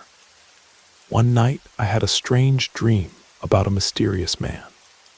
He wore only a loincloth, had a beard, and was barefoot. There was a fire in front of him, and he calmly said, "Come closer." I'm going to help you heal." At that moment, he began to treat me in front of the fire. From my body emerged a piece of paper, and he said, "Take it and read what's written there." "That's what you have." I opened the paper and began to read. It contained a dark prayer that spoke of destroying feet, eyes, ears, and hands. When I finished, he said, "Now you know what you're facing. Run and ask for help." I woke up very agitated, but tried not to give it importance. However, in the days that followed, I began having terrible nightmares, even about the devil himself. My relationship with my partner deteriorated more and more. It reached the point where he kicked me out of the house for no reason, saying only that it would be better for both of us. At that point, I weighed about 84 pounds and felt completely desperate and lost. In some moments, I ended up hurting myself out of desperation. That's when a woman entered my life. She used to cut my hair at home. She wasn't from around here, but whenever she passed through town, she would come looking for me. Over time, we developed a friendship, and one day she said something that changed everything. "Look, I'm not leaving here until I see you better. I know you didn't ask me, but I reviewed you spiritually last night. You're being worked on to die. They're weakening you little by little until you can no longer move. When that happens, you'll die. Your house is also burdened. They threw cemetery dirt and dark eyes, used animals in a work against you, buried it, and put everything in a container full of thorns. They left you under a spiritual tomb so you couldn't ask for help, and even if you tried, no one would hear you." She paused and continued, "They did something against your husband and your baby too, but the most affected is the little one. That's why he doesn't sleep and is so debilitated. But don't worry, I'm going to help you. I can't leave you like this." She explained everything I should buy and assured me that she would start helping me that very night. At the end of the session, she asked if I wanted to know who was behind all this. I said yes, and her answer only confirmed what I already feared. "It's your mother-in-law. She never approved of your marriage. All of this is because of money. She even paid dearly for this work, using her own husband's money. She doesn't want him to give you anything. She doesn't want you to be happy. She's a very envious person and even did something against her own son to get what she wants." Every word she said seemed impossible to believe, yet it made perfect sense. Then she asked me to set a date to start treating my son. She said she would need 2 more people to help. I called my mother and sister, and they immediately accepted. The woman who helped me was guided by a spirit that told her exactly what needed to be done. I will never forget that day. My son was completely healed. The sores disappeared, and he was able to open his eye normally again. I cried with happiness seeing my boy, who had suffered so much, finally free from all that. She explained that my case would be more difficult and would take longer because it was something much more complex. The process began with the cleansing of the house where I had lived with my husband. I still had the keys, and he was never around during the day. For 7 days, we cleaned every corner with candles and other materials she brought. To my horror, we found absolutely disgusting things that I prefer not to describe, such as dead animals and jars containing horrible substances. 4 years have passed since she began helping me. I recover my strength each day. Now I weigh about 115 pounds, although I still have many things to face. I'm grateful to have work and for my son being in excellent health. Sometimes I feel tremendous anger and wish that my mother-in-law would suffer the same as I did. But my mentor always reminds me that divine justice will come at the right time. I leave you with this advice: don't blindly trust anyone. My mother-in-law appears to be a kind and generous woman, but in reality, she's cruel and envious.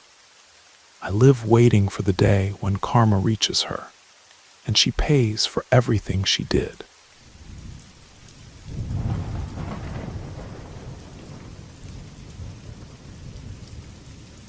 When I was 15, now being 25, my life changed with the arrival of my baby sister. We lived in an old Victorian house in rural Maine, where my grandparents occupied the first floor. My parents slept in the room next to mine, always with the newborn baby, while I had my own room at the end of the hallway. One particularly cold October night, my father had to work the overnight shift at the paper mill and wouldn't return until morning. My grandparents were in the living room watching their late-night shows, though I suspected my grandmother had already dozed off in her rocking chair, as she often did. I decided to head to my room to change and prepare for bed. I had school the next day, and Mrs. Peterson's history test loomed over me. As soon as I entered my room, I locked the heavy oak door with its antique brass lock, turned off the lamp, and wrapped myself in my thick quilt, pulling it over my head as the old house creaked and settled in the autumn wind. Just after closing my eyes, I began to hear something that sounded like nails or claws slowly dragging across my door. I froze instantly, trying to convince myself it was just my imagination playing tricks. Maybe tree branches scraping against the house, or the old pipes expanding. But the sound repeated itself, that scratching now more prolonged, filling the darkness with an unbearable tension. My entire body went rigid as fear consumed me. What came next was even more terrifying. The sound changed, and I heard the doorknob being touched as if someone or something was trying to open it with extreme care, avoiding making any noise. Terror took hold of me. I couldn't move or organize my thoughts. Then I realized something had entered the room. I heard light footsteps on the wooden floorboards and felt the mattress give way at the edge, as if this presence was climbing onto my bed. With each movement, the quilt was pulled downward, revealing my hair and threatening to expose my face. I squeezed my eyes shut, fighting against the urge to scream or move. I remained motionless, feeling the weight of that presence upon me. The air in the room grew colder, and I could have sworn I heard shallow breathing, not my own, just inches from my ear. A faint smell like wet earth and something metallic filled my nostrils. I don't know how long I laid there, but suddenly everything stopped. The weight disappeared, and I heard the sound of the door closing softly. Still panicked, I remained frozen for what felt like hours, until I could finally relax enough to fall into an exhausted sleep. Convinced, I had experienced a vivid nightmare brought on by stress. The next morning, I went downstairs to the kitchen where my mother was making breakfast. She was still fragile from the childbirth and had decided to join me for breakfast before I headed to school. During our conversation, she said something that made my blood run cold. Last night I heard claws scratching at the door. I went silent, staring at her in shock. Her expression was serious, a mixture of concern and hesitation. She explained that while placing my sister in the crib, she clearly heard the sound of claws scratching at the door, accompanied by a sharp, strange noise, almost like a hiss or a whisper. Despite the urge to check what it was, she hesitated. She thought about what she would do if she saw something inexplicable, fearing that whatever it was might try to enter and harm the baby. She decided to place a handful of rock salt beneath the pillow, an old superstition her grandmother from rural Vermont had taught her to ward off negative energies and spirits that supposedly roam freely during the dark phases of the moon. As I listened to my mother, I let out a nervous laugh, and with my heart racing, confessed that I had also heard those claws scratching at my door that same night. I recounted everything that had happened to me, sparing no detail. As she absorbed my words, we both fell into complete silence, not knowing what to think. After some time, we tried to find a logical explanation for what had happened. The most plausible theory we could imagine was that it might have been a raccoon or some other animal that had found its way into the attic and was moving around between the walls. The access to the attic was close to our doors, after all. But neither of us really believed that explanation. Animals don't open doors. They don't sit on beds. And they certainly don't vanish into thin air. What troubled me most in the days that followed was something I didn't tell my mother. The small, muddy footprints I found on my bedroom floor that morning, too small to be human, yet shaped nothing like any animal I'd ever seen. And the 3 long scratches on the inside of my door that hadn't been there before. Since then, that night has been etched in my memory as one of the strangest and most terrifying experiences of my life. Every year on November 2nd, All Souls Day, I place salt beneath my pillow just in case.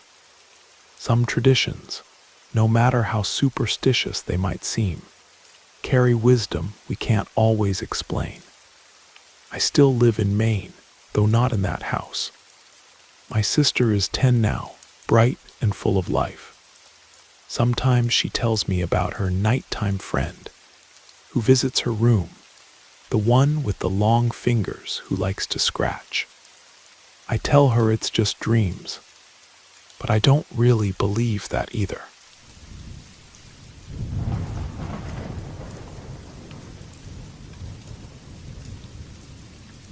I'm a farmer in Montana, and I'd like to share 2 unsettling experiences that changed my life forever. The first occurred on a humid night in July, several years ago. The full moon hung low and heavy in the sky, casting an eerie glow across my fields. It was around 2 in the morning, and I was working late, harvesting wheat with my combine. The rhythmic hum of the machine had been keeping me company for hours, when I noticed something odd about one of the blades. It was vibrating in an unusual pattern. Figuring a bolt might have come loose, I decided to check it right away before the problem got worse. I shut down the engine, grabbed my flashlight, and crawled underneath the massive machine to inspect the issue. As I lay there on my back, tools in hand, I happened to glance past the metal frame toward the night sky. What I saw made me freeze. 3 lights, brilliant blue-white, and perfectly arranged in a triangle, hovered silently about 200 feet above my field.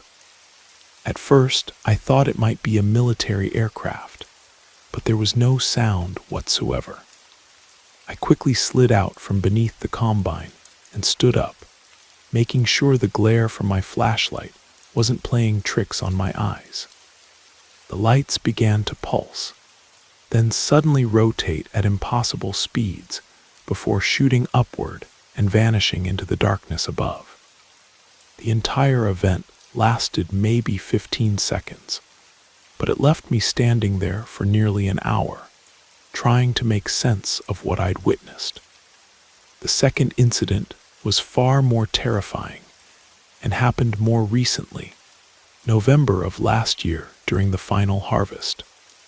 That night, my uncle was using our second combine on the eastern portion of our property, but had to stop early due to an unexpected dust storm rolling in from the plains.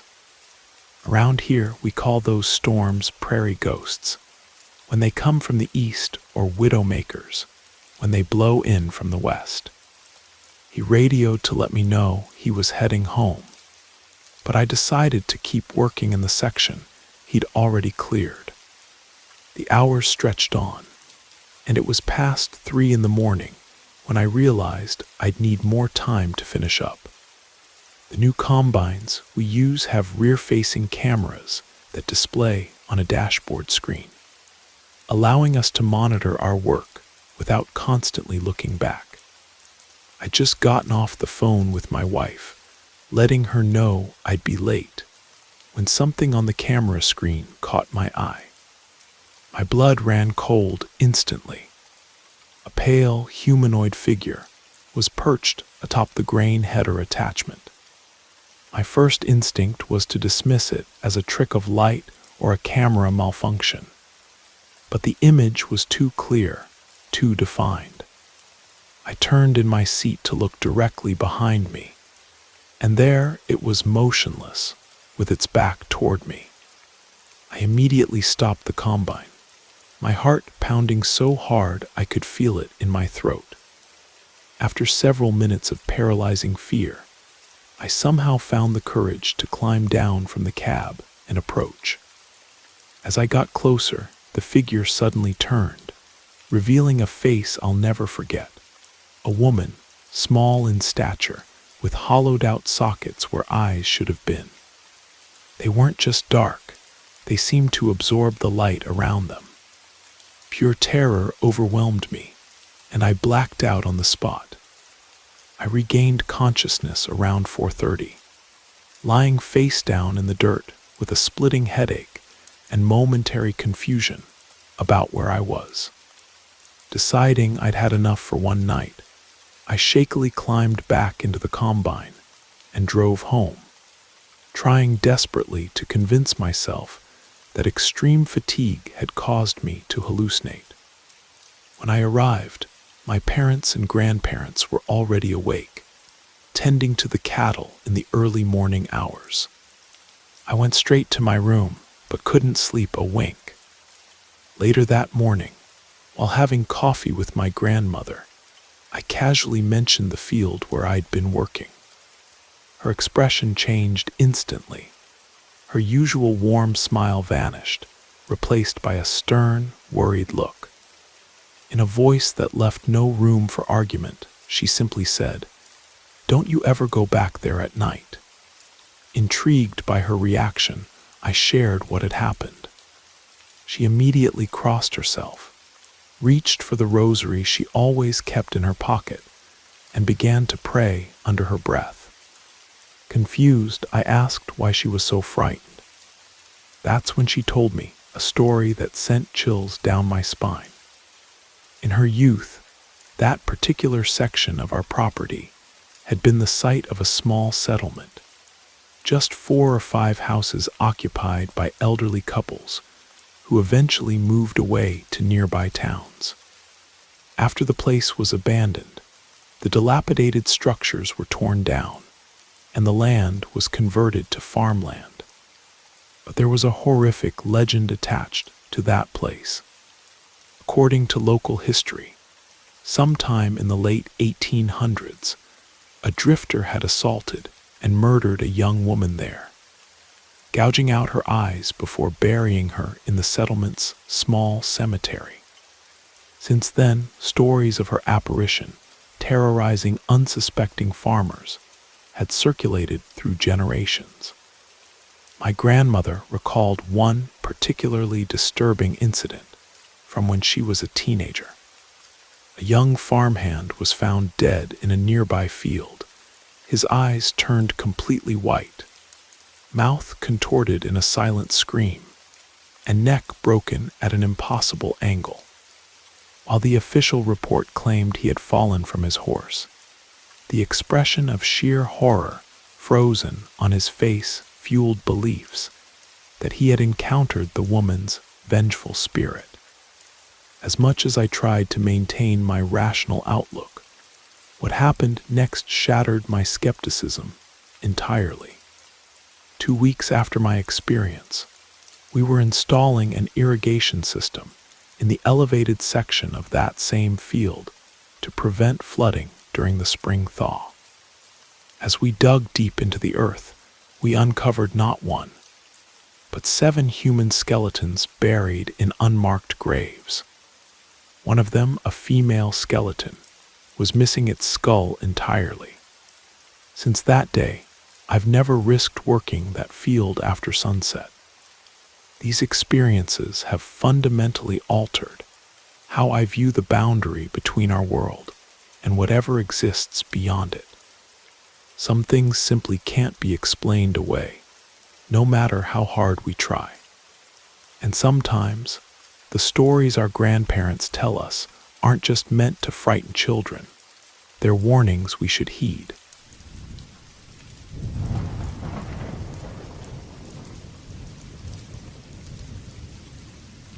I've never shared this story publicly before, but there are some experiences that carve themselves so deeply into your memory that they never fade, no matter how many years pass. This happened during the winter of 1987, when I was living in a small coastal town in Maine. My neighbor at the time was Mrs. Alina Winters, a widow in her 70s, who lived alone in the Victorian house next to mine. Unlike the other homes on our street, hers always seemed unnaturally quiet. No grandchildren visiting, no family gatherings, just Alina and her peculiar companion. You see, after losing her husband 5 years earlier and never having children of her own, Alina had found an unusual way to fill the void in her life. She had purchased an antique porcelain doll from an estate sale, a child-sized figure with glass blue eyes and curly auburn hair. She named it Catherine. What started as an eccentric hobby soon became something more troubling. Alina treated Catherine as if she were a living, breathing child. She would dress her in hand-sewn clothes, brush her hair each morning, and even set a place for her at the dinner table. The townspeople whispered about it, of course, but I never judged her. Grief does strange things to people. And who was I to say what might bring comfort to a lonely heart? On particularly clear days, Alina would take Catherine for walks along the rocky shoreline. I would often see them from my kitchen window, the elderly woman talking animatedly to the doll cradled in her arms as the Atlantic waves crashed against the cliffs below. One evening in late January, during a rare mild spell in the middle of an otherwise brutal winter, I was returning home from my shift at the local library when I spotted Alina sitting on a bench at the small lighthouse lookout point. Catherine was propped up beside her, facing the ocean. Something about the scene, the fading light, the mist rolling in from the water, made me pause. Alina looked different somehow, more frail and diminished than usual. I approached, and we fell into conversation.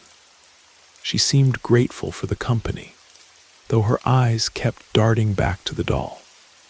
We talked about the weather, local gossip, and books I thought she might enjoy. As we spoke, I noticed dark clouds gathering on the horizon, but Alina seemed oblivious to the changing conditions. "A nor'easter's coming in," I warned her. "They're saying it could be a bad one." Almost as if summoned by my words, the first heavy raindrops began to fall, quickly turning into a downpour. The wind picked up violently, howling around the lighthouse and whipping the sea into a frenzy below us. "You should come to my house," I insisted, helping her to her feet. "It's closer than yours, and you can wait out the worst of it there." Alina nodded gratefully, and we hurried toward the path that led back to our street. In our haste to escape the sudden storm, neither of us noticed, until we were halfway down the hill, that Catherine had been left behind on the bench. "My Catherine," Alina cried when she realized, trying to turn back. "There's no time," I said, feeling the wind nearly knock us sideways. "We'll get her after the storm passes." I practically had to drag Alina the rest of the way to my house. By the time we stumbled through my front door, we were both soaked to the bone. I quickly made tea and found some dry clothes for her to change into. As we sat in my kitchen with our steaming mugs, thunder crashing outside, Alina seemed distracted, her eyes repeatedly drifting toward the window. "She'll be all right," I tried to reassure her, though I knew the doll would likely be ruined by the rain. "We'll go back for her first thing in the morning." Alina didn't respond. She just stared into her tea, her hands trembling slightly. Around 9 o'clock, as the storm reached its peak intensity, we heard it, 3 distinct knocks on my front door. We looked at each other in confusion. Who would be out in weather like this? "Are you expecting someone?" Alina whispered. I shook my head. "Stay here," I said, moving cautiously toward the entryway. The knocking came again, more insistent this time. Something about it made the hair on the back of my neck stand up. "Who is it?" I called through the door. But there was no answer, just the howling of the wind. Against my better judgment, I approached the window beside the door and slowly pulled back the curtain to peek outside. What I saw there froze the blood in my veins. Standing on my porch, drenched by the pouring rain, was Catherine. The doll was upright, as if standing on her own 2 feet, her porcelain face gleaming unnaturally in the darkness, rain streaming down her features like tears. I stumbled backward, unable to process what I was seeing. Alina appeared behind me, drawn by my sudden gasp. "What is it?" she asked, her voice thin with fear. Before I could answer or stop her, she looked through the window. Her face went bone white. Then we both heard it clearly over the storm, a small, sweet voice that couldn't possibly be coming from outside. "Mama, please let me in. I'm so cold and wet. Why did you leave me all alone?" Alina let out a strangled sob and reached for the door handle. I grabbed her arm. "Don't," I whispered. That's not Catherine." For a moment we stood there, frozen in indecision. Then the voice came again, no longer sweet but somehow deeper, angrier. "Mama, let me in now." Terror jolted us into action. We fled to my bedroom at the back of the house, locked the door, and huddled together on the bed. The knocking continued, moving around the house as if whatever was outside was trying every entrance. We didn't sleep at all that night, listening as the knocking eventually stopped, and the storm gradually subsided into an eerie silence. When dawn finally broke, I summoned my courage and ventured out of the bedroom. The house was empty. I cautiously opened my front door to find nothing. No Catherine, no footprints, no evidence of anything having been on my porch during the night. I hurriedly threw on a coat and made my way up to the lighthouse lookout. The bench where Alina had been sitting was empty, no sign of the doll anywhere. Alina never spoke about what happened that night. Within a week, she had put her house up for sale and moved away to live with her sister in Vermont. She left without Catherine and without saying goodbye. I still live in that same house on the Maine coast. Sometimes, during winter storms when the wind howls particularly fiercely, I think I hear knocking at my door. I never answer it, and I never, ever look outside.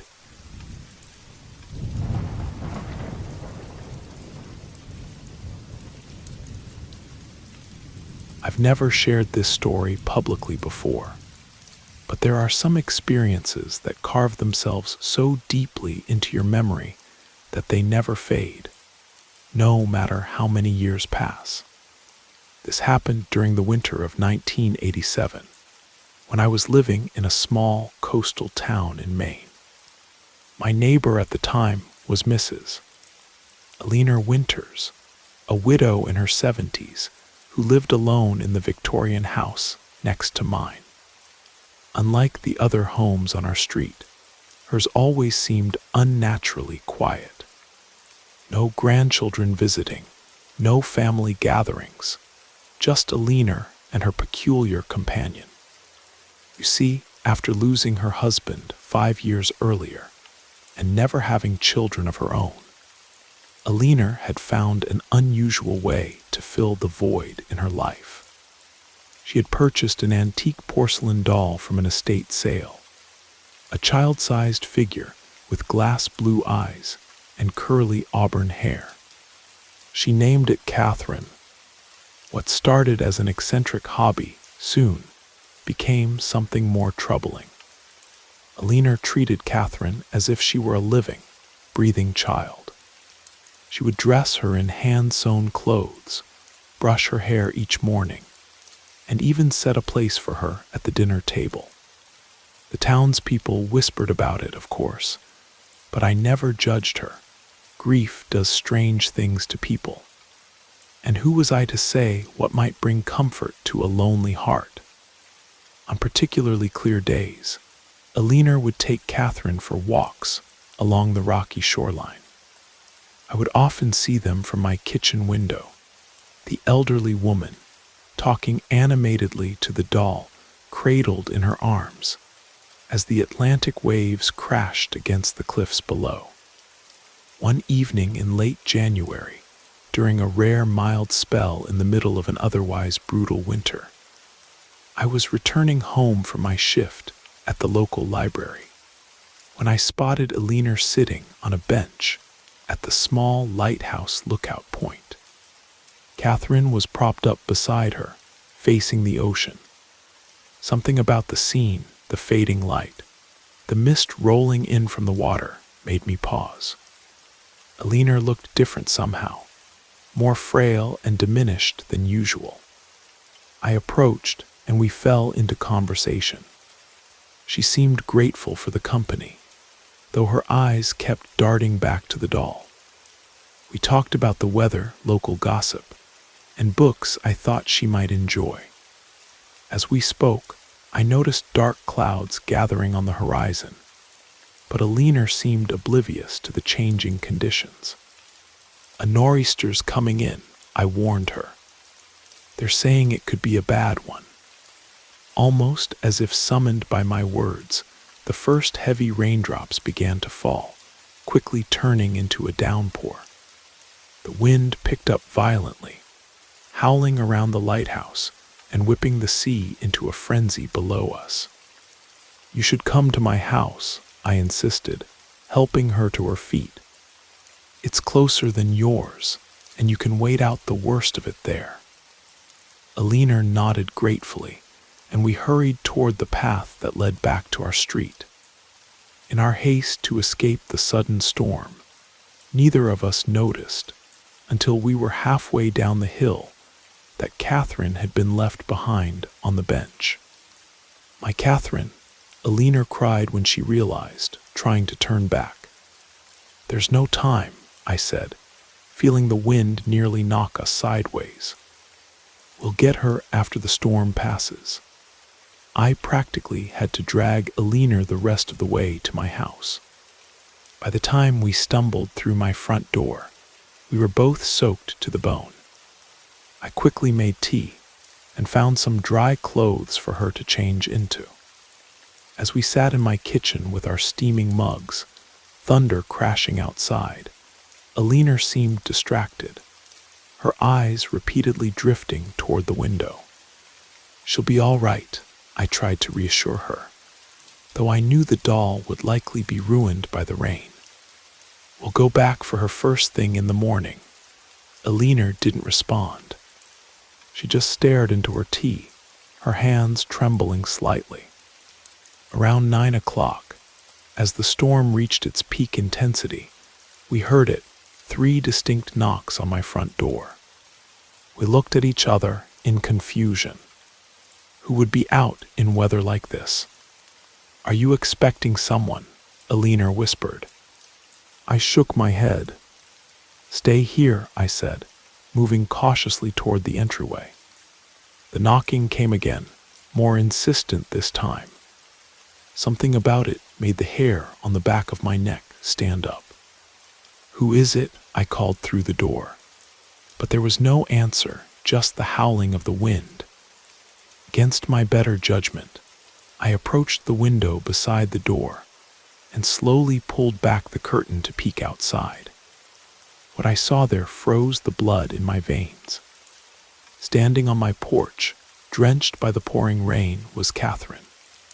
The doll was upright, as if standing on her own 2 feet, her porcelain face gleaming unnaturally in the darkness, rain streaming down her features like tears. I stumbled backward, unable to process what I was seeing. Alina appeared behind me, drawn by my sudden gasp. "What is it?" she asked, her voice thin with fear. Before I could answer or stop her, she looked through the window. Her face went bone white. Then we both heard it clearly over the storm, a small, sweet voice that couldn't possibly be coming from outside. "Mama, please let me in. I'm so cold and wet. Why did you leave me all alone?" Alina let out a strangled sob and reached for the door handle. I grabbed her arm. "Don't," I whispered. That's not Catherine." For a moment we stood there, frozen in indecision. Then the voice came again, no longer sweet but somehow deeper, angrier. "Mama, let me in now." Terror jolted us into action. We fled to my bedroom at the back of the house, locked the door, and huddled together on the bed. The knocking continued, moving around the house as if whatever was outside was trying every entrance. We didn't sleep at all that night, listening as the knocking eventually stopped, and the storm gradually subsided into an eerie silence. When dawn finally broke, I summoned my courage and ventured out of the bedroom. The house was empty. I cautiously opened my front door to find nothing. No Catherine, no footprints, no evidence of anything having been on my porch during the night. I hurriedly threw on a coat and made my way up to the lighthouse lookout. The bench where Alina had been sitting was empty, no sign of the doll anywhere. Alina never spoke about what happened that night. Within a week, she had put her house up for sale and moved away to live with her sister in Vermont. She left without Catherine and without saying goodbye. I still live in that same house on the Maine coast. Sometimes, during winter storms when the wind howls particularly fiercely, I think I hear knocking at my door. I never answer it, and I never, ever look outside.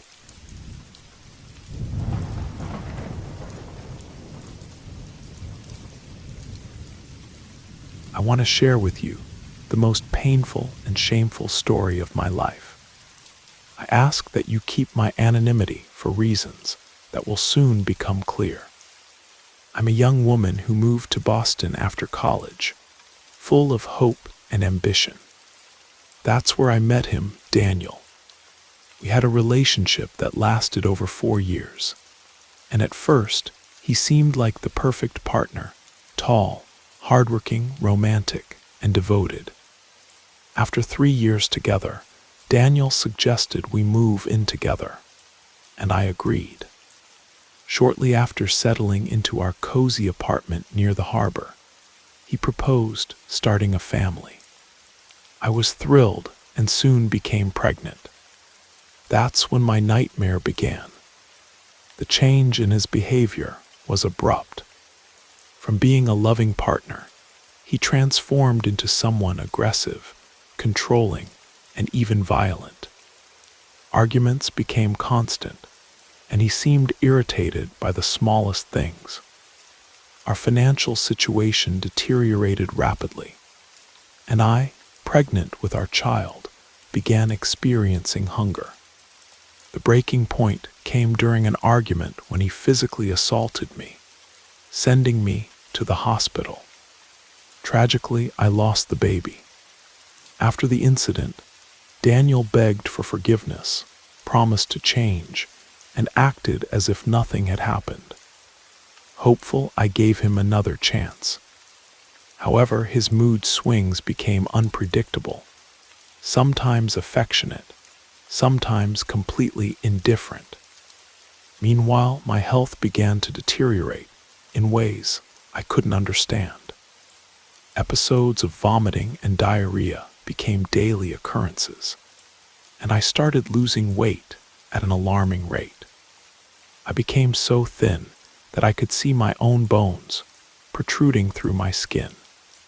Despite numerous visits to specialists across the city, doctors couldn't find any physical causes for my condition.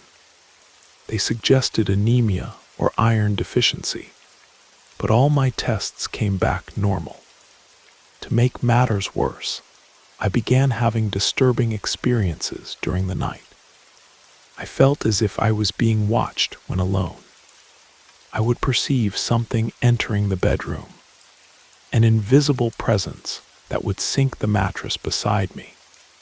I would become paralyzed, unable to move or scream, feeling something heavy climbing up my body, suffocating me. Some mornings, I would wake up with bruises, scratches, and inexplicable marks on my body, especially around my neck and ribs. This sequence of events reached its peak when I began vomiting blood in large quantities. Desperate, my mother, who had come to stay with us, realized this wasn't natural since doctors couldn't explain the symptoms. It was a mixture of physical and emotional anguish that seemed beyond any rational comprehension. Finding no answers in medical offices, we decided to seek help from alternative sources. We made 7 frustrated attempts with practitioners who only charged for useless materials and rituals. Finally, someone directed us to an elderly man in a small town in western Massachusetts, near the Vermont border. As soon as we arrived at his modest home, nestled between ancient oaks, he spoke directly. "Daughter, your situation is very serious. If you survive, it will be by God's grace, because this has progressed too far. I'll try to help, but I promise nothing." With apprehension, we entered and listened to what he had to say. He described in detail my relationship, Daniel's behavior, and the tragedy of losing the baby. But then he clarified, "The culprit is not your husband. It's someone else, someone very close to your family. I cannot reveal who yet. We must first remove the evil that's inside you." He began his work, prepared a tea using herbs I couldn't identify, and gave me specific instructions to drink it at home. He warned, "Don't tell anyone in your house about these visits. The evil you carry will try to prevent you from returning. Come back every 3 days without fail. I followed his directions and drank the tea when I returned home. Immediately afterward, I rushed to the bathroom, vomiting blood mixed with balls of hair. Frightened, my mother tried to help me, while following the elderly man's instructions for the necessary care during these critical moments. After 3 sessions, something impressive happened on the 4th visit. He asked about the doctor's diagnosis after I lost the baby. I explained they said it would be impossible for me to become pregnant again because my uterus was compromised, and a new pregnancy would be fatal. He smiled and assured me, "Forget that. You will still have 2 children, but first, we need to remove what's inside you." He asked my mother to hold me firmly while he began a ritual with scissors, making movements like cuts in the air in the form of a cross, especially around my abdomen. With each gesture, I felt unbearable pain while he explained, "It will hurt, but it's necessary." As the spiritual cutting progressed from my lower abdomen toward my chest, I vomited again, blood, and more balls of hair. But then something different happened. I felt something moving inside me, and when I screamed for my mother, I crouched down. Something that looked like a snake's tail began to emerge. With effort, my mother and I finally removed a small snake, about 4 inches long, already lifeless. Despite this, the creature seemed to resist coming out.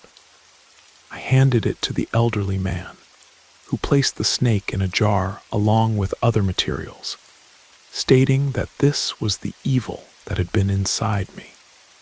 It was then that he revealed who was behind everything: my mother-in-law, Daniel's mother.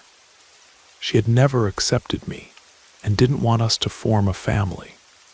She had spent a large sum of money on a ritual to make me slowly become ill and prevent me from having children. The objective was clear: to make me suffer until the end. According to him, the creature that was found in my body had entered through something I had ingested. However, the most intense challenge was yet to come. The next 3 days would be decisive. The elderly man warned that I would need to resist whatever I felt, heard, or saw during those nights. Otherwise, I would not survive. To ensure my protection, he decided to stay at our apartment. The first night was frightening. Strange sounds echoed throughout the home. Footsteps in the hallway, knocking on doors, dishes falling to the floor, and faucets turning on by themselves. The neighborhood dogs howled incessantly, increasing the sense of terror. I had a high fever and visions of frightening creatures. One of them was etched in my memory. A tall being with wrinkled skin of a brownish-gray tone, long fingers, and a tilted head. It remained at the foot of my bed, breathing in a disturbing way and laughing, as if mocking me. This torment lasted until the early hours of the morning, when it finally disappeared. On the second night, my mother was attacked.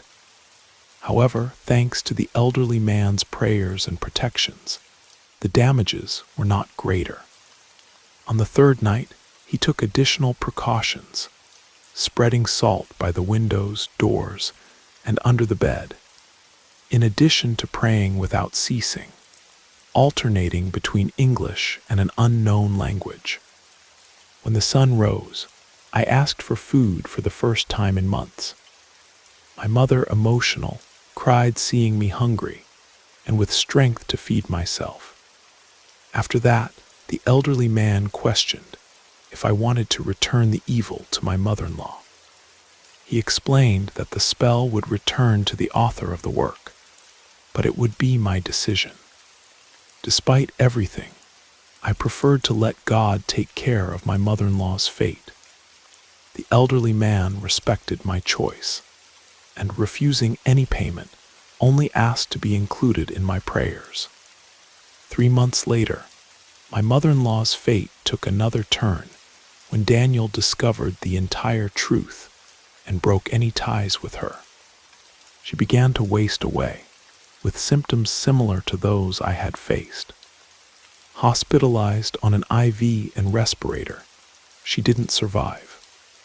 Before dying, she confessed everything to her son, saying she only wanted the best for him and didn't believe I was ideal for him.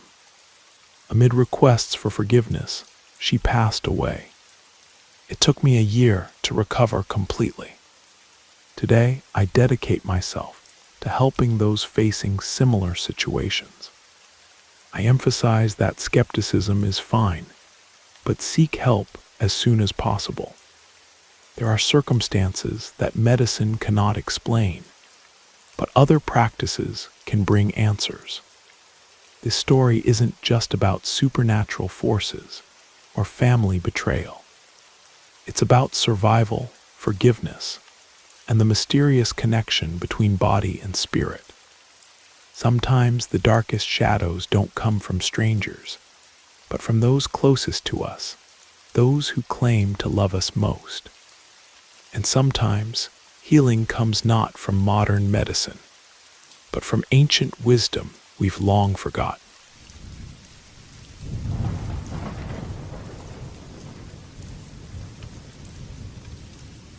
I never believed in the supernatural until I witnessed the events I'm about to tell you. It happened in the summer of 2010 in a small town in western Michigan, where my husband and I had purchased an old house after moving from the big city. Across the street from us lived my cousin Rebecca and her husband Michael. I visited her often, almost weekly, especially after learning about her situation. Rebecca and Michael had been trying to have children for 5 years, but a serious uterine condition had rendered her infertile. Each time I visited, there was a heavy atmosphere of unfulfilled dreams in their home. One rainy Tuesday, when the sky was so dark it felt like evening had arrived at noon, I was sitting with Rebecca on the porch. Michael, who worked as a forest ranger in a nearby preserve, returned earlier than usual. His face was pale, and his hands were trembling as he told us his strange story. That morning, he had been patrolling the eastern part of the preserve, carrying his work backpack and the traditional machete he used for clearing paths. As he passed by an old oak tree, at least 200 years old, he began to hear a strange sound. "I thought it was some animal at first," said Michael, his voice still trembling. "But then I realized it was a child crying. Not just any crying, specifically an infant's cry."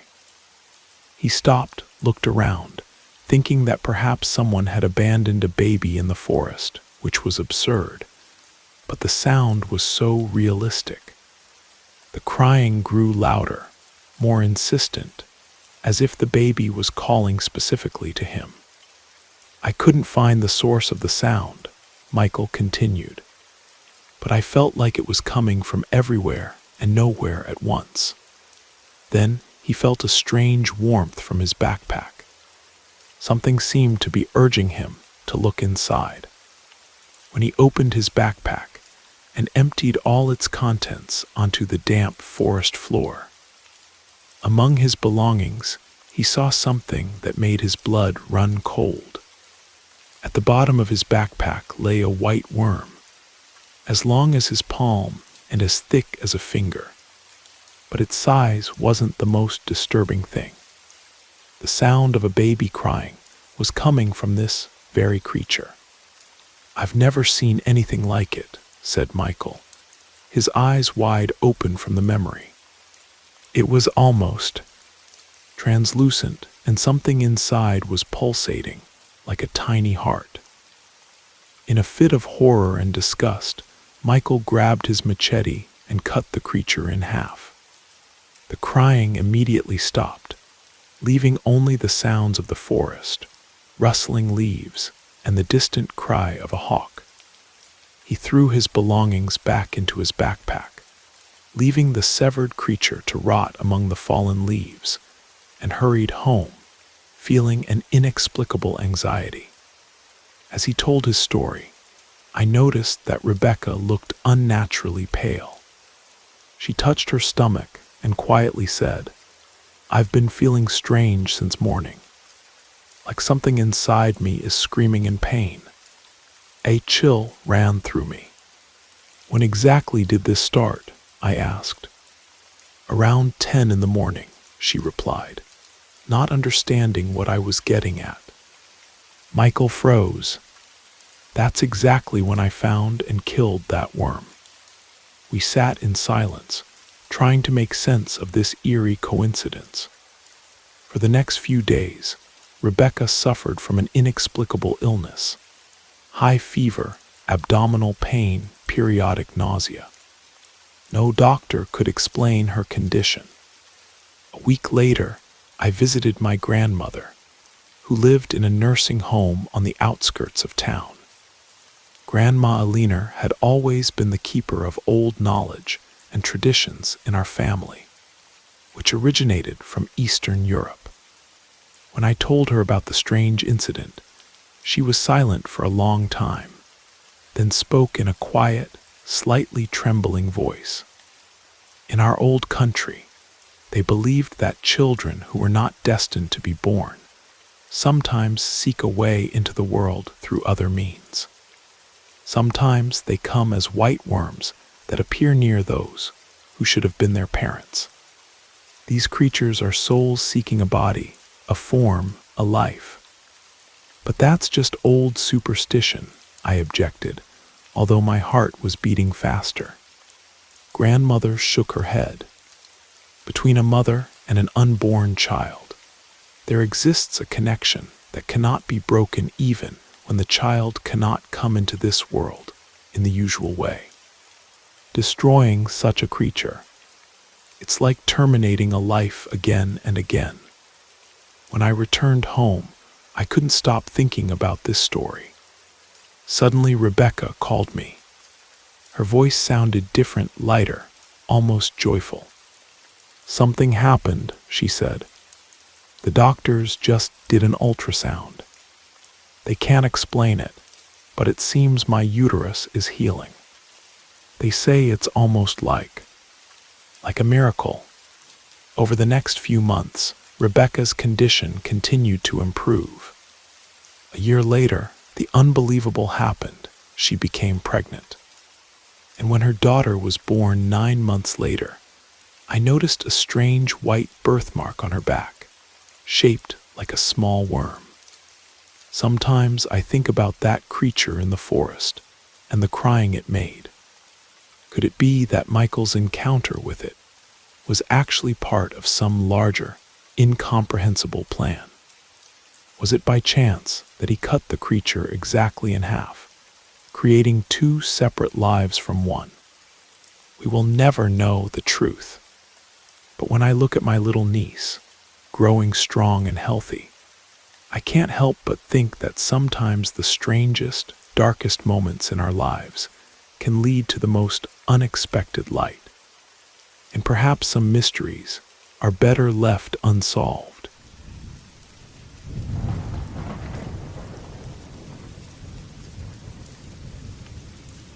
I vividly remember something that happened about 15 years ago. It was a winter evening, and I was sitting in the cozy living room of our Montana house, reviewing some documents while my father was taking care of my little brother, who had been born just a few months earlier. They were in another room on the 2nd floor, which could only be reached by the central staircase. The passage between the rooms was blocked due to renovation.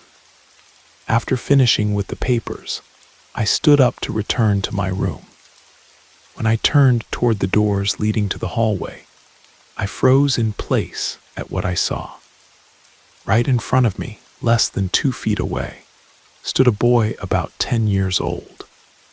He was standing next to an old rocking chair, and what struck me most was that he remained completely motionless, like a living statue.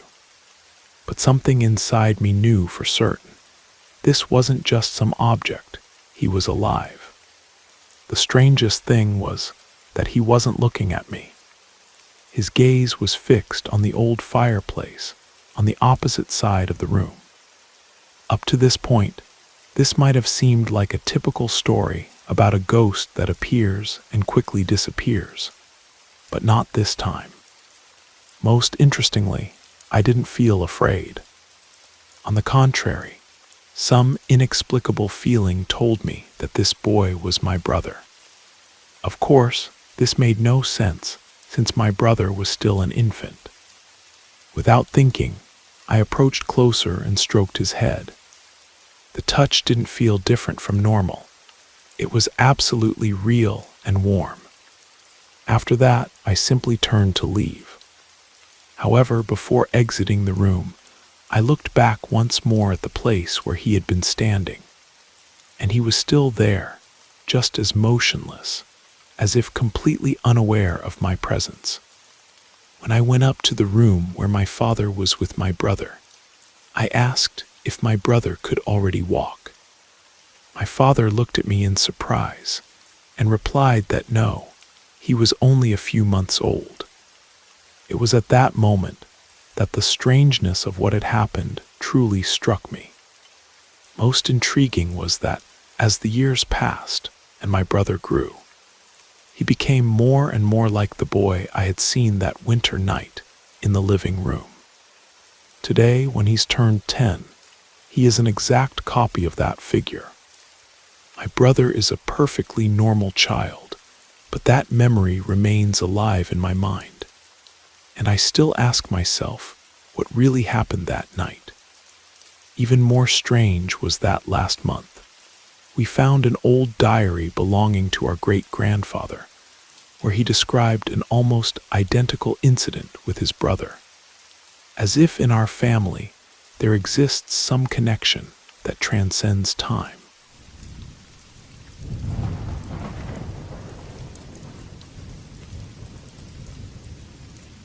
About 3 years ago, my mother and I were forced to move into my great-grandfather's old Victorian house in rural Maine after losing our apartment in Boston.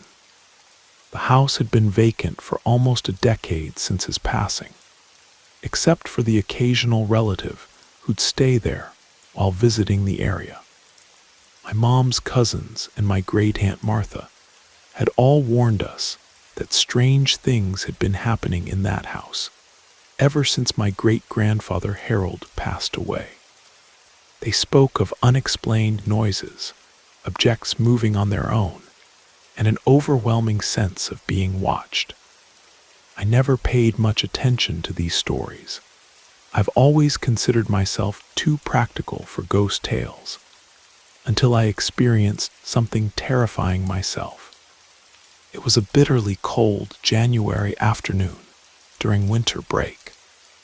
My mother had taken a double shift at the diner where she worked, leaving me alone in the creaking old house. With nothing better to do, I decided to finally tackle the attic bedroom where my great-grandfather had spent his final years. Mom had been avoiding that room since we moved in, but I figured it was time to properly clean it out and maybe convert it into a study space. I was filling a bucket with hot water in the third-floor bathroom when something made my blood run cold. 3 distinct knocks on the bathroom window, coming from outside. The sharp sound was unmistakable, deliberate and rhythmic. Tap, tap, tap. Here's the thing that turned my skin to ice. We were on the 3rd floor of the house, and there was no balcony, tree, or any way someone could be outside that window. The nearest branch was at least 15 feet away, and the drop from the roof was over 20 feet straight down to the frozen ground. I stood frozen for what felt like minutes, the water overflowing from my bucket into the sink. My mind raced to find a logical explanation. Maybe ice falling from the eaves. A bird confused by its reflection. Gathering what little courage I had, I slowly turned off the faucet and opened the bathroom door to peek into the hallway. Empty, silent, the house felt unnaturally still. But then the knocking resumed, this time not from the window. The sound was coming from my great-grandfather's antique medicine cabinet, a narrow, ornate piece where he had kept his collection of colognes and aftershaves. 3 deliberate knocks, just like before. Tap, tap, tap. Terror seized me. I couldn't move, couldn't breathe. The knocking stopped as suddenly as it had begun, leaving behind a silence that felt even more threatening. Before I could make sense of what was happening, another sequence of 3 knocks came from somewhere else in the house, this time from the direction of the attic stairs. It was as if something was trying to lure me deeper into the house, 1 knock sequence at a time. Later that night, when my mother returned home, I remembered something my great-aunt Martha had told us when we first moved in. An old New England belief that says hearing 3 knocks is an omen of death, a warning from the other side. She had specifically warned us to never, ever respond to unexpected knocking in that house, especially if it came from places where knocking shouldn't be possible. Responding to the knocks, she said, was like sending an invitation to something that should remain outside our world. I've often wondered what would have happened if I had knocked back in response, or opened that medicine cabinet when the knocking came from inside it. Would something have been waiting? Would I have invited something into our world that shouldn't be here? We still live in that house today. The knocking never returned, at least not when I was home. But sometimes, when I'm alone in the bathroom, I find myself staring at that window, waiting. And I never, ever open the medicine cabinet without first pressing my ear against it, listening for what might be waiting inside. Some nights I still dream of those 3 perfect knocks, and in my dreams, I always make the mistake of answering.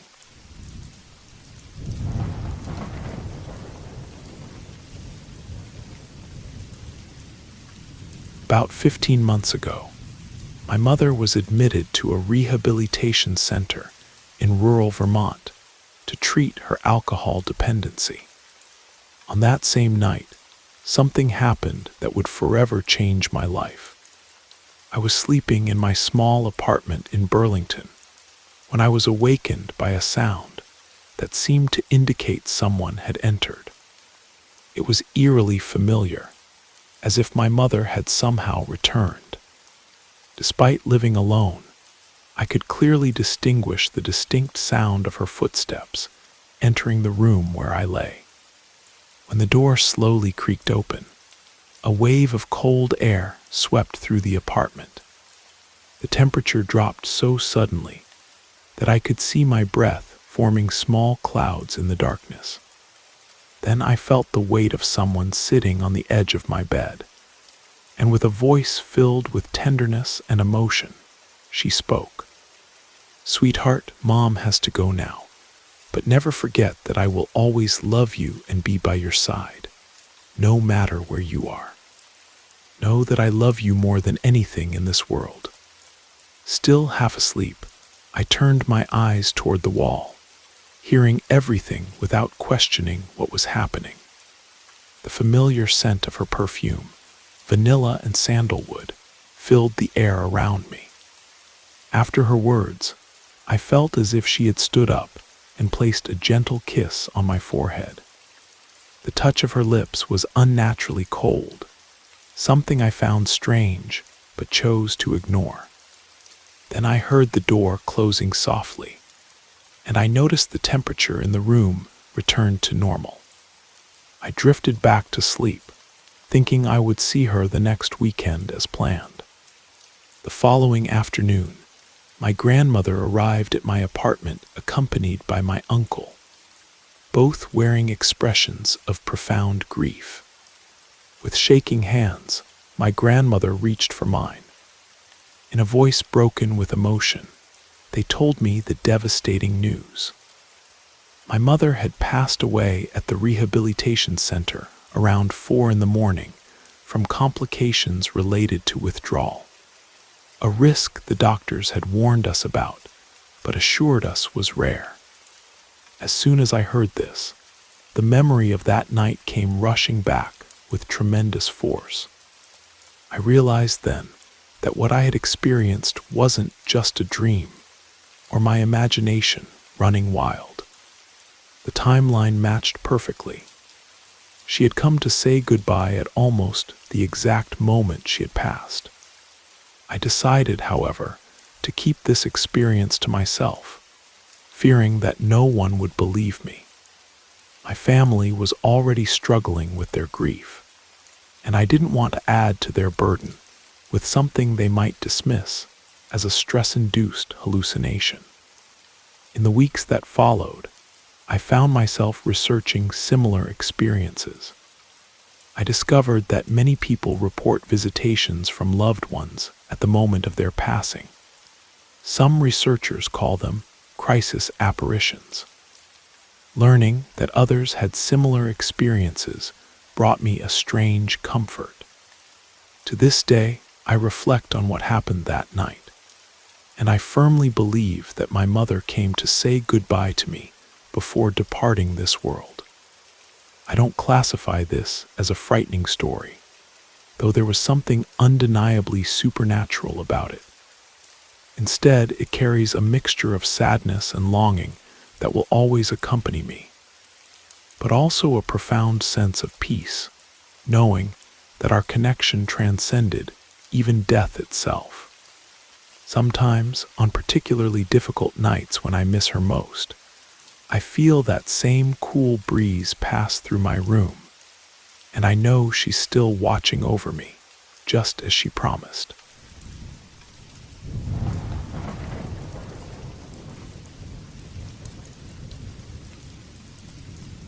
I was 26 years old when this happened, driving back from a concert at Red Rocks Amphitheater outside Denver.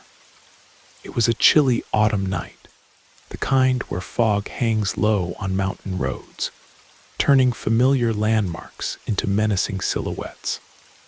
My 3 college friends and I had spent the evening watching our favorite indie band perform under the stars, and the drive home through winding Colorado mountain roads was filled with excited chatter about the experience.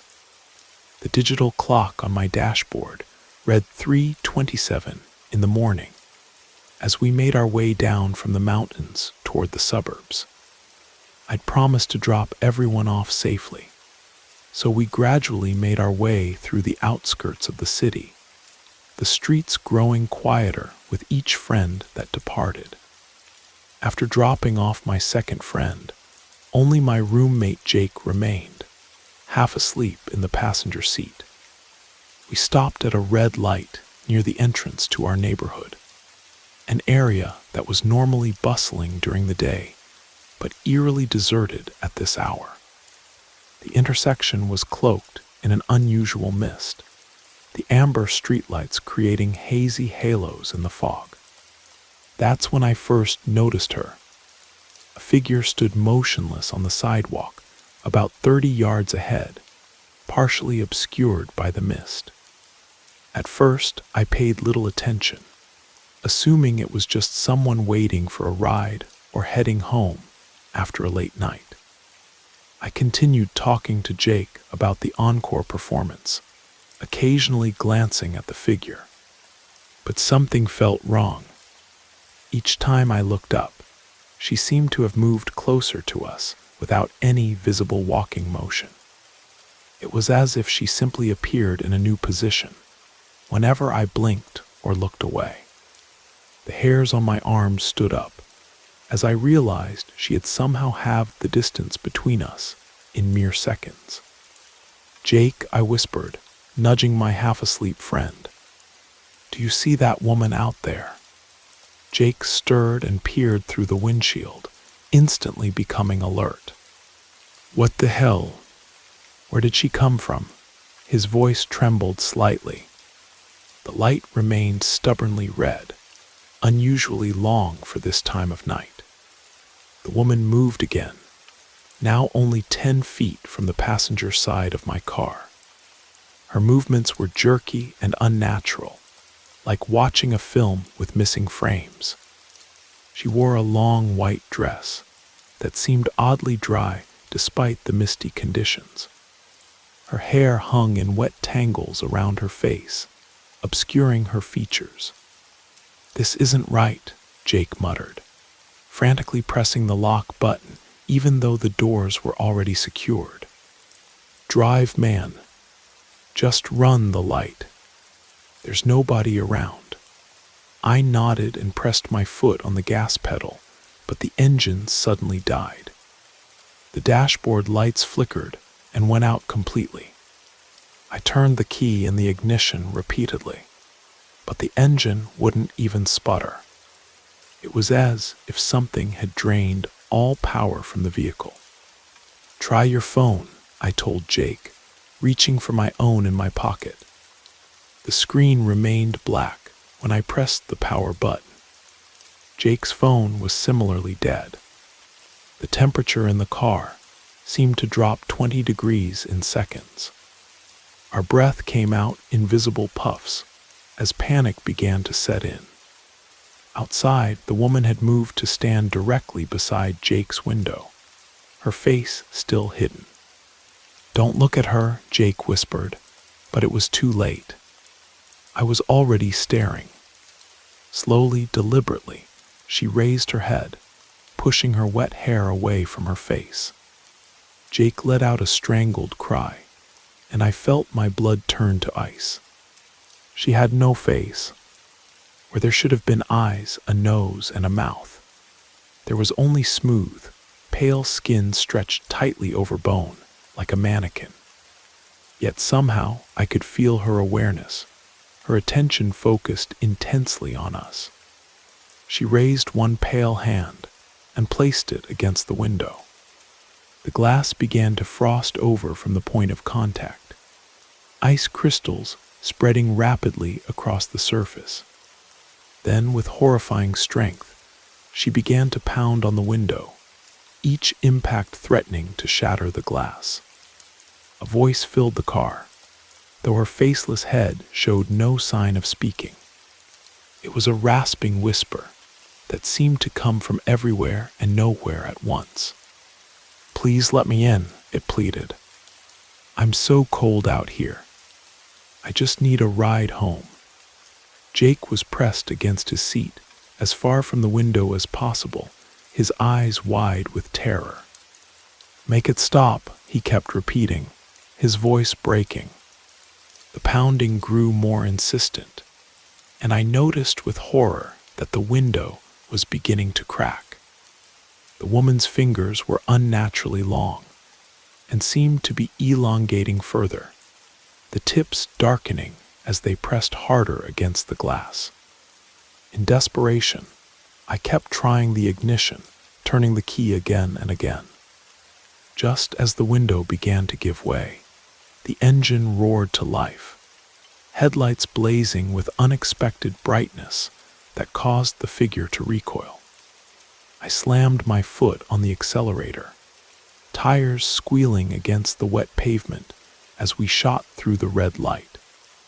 In the rearview mirror, I could see the woman standing in the middle of the intersection, her faceless head tilted at an impossible angle as she watched us flee. But the most disturbing part was yet to come. As we sped away, putting distance between us and that dreadful intersection, I noticed movement in the mirror again. Somehow, impossibly, she was running behind us, moving at a speed no human could achieve, her white dress billowing behind her like wings. "She's following us," I shouted, pushing the car faster. We tore through empty streets, taking random turns, hoping to lose our pursuer. After 5 minutes of panicked driving, I finally slowed down enough to check the mirror again. The road behind us was empty. Jake and I sat in silence for several minutes, both afraid to speak, as if words might summon her back. Finally, we pulled into our apartment complex parking lot, hands shaking as we fumbled with our seatbelts. As we stepped out of the car, both of our phones chimed simultaneously, coming back to life. Jake checked his screen and froze. "What is it?" I asked, moving to his side. He held up his phone wordlessly. There was a new text message from an unknown number. It contained just 3 words: "See you soon." We moved out of that apartment the next day. I sold my car the following week. Neither of us ever drove through that intersection again. But sometimes, on cold, foggy nights, I check the locks on my doors and windows twice, and I never, ever pick up hitchhikers, because I know she's still out there, waiting for someone to let her in.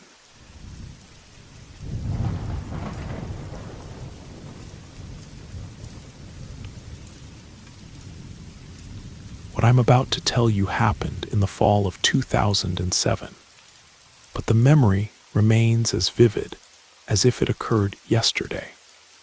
It was a crisp October morning in rural Vermont. The leaves had just begun to change, painting our small town in hues of amber and crimson. I was sitting with my mother at our weathered oak table, sipping coffee in the kitchen of our century-old farmhouse.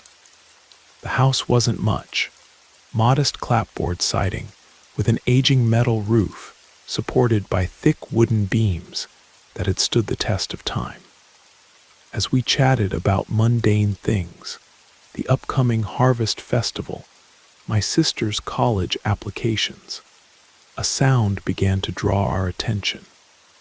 The wooden beams above us started to creak and groan, accompanied by what unmistakably sounded like footsteps traversing the roof.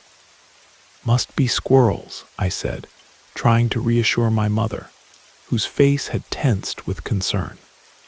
She shook her head slowly, eyes fixed on the ceiling. "Those aren't squirrels, honey. That sounds like someone walking. Let's check it out." We stepped onto the front porch, our breaths visible in the morning chill. As we looked up, we both froze in place. It wasn't an animal. It was a woman. She wore what appeared to be a Victorian-era wedding dress, yellowed with age, with an antique veil covering her face. The fabric swayed gently in the autumn breeze as she moved with deliberate steps across our metal roof.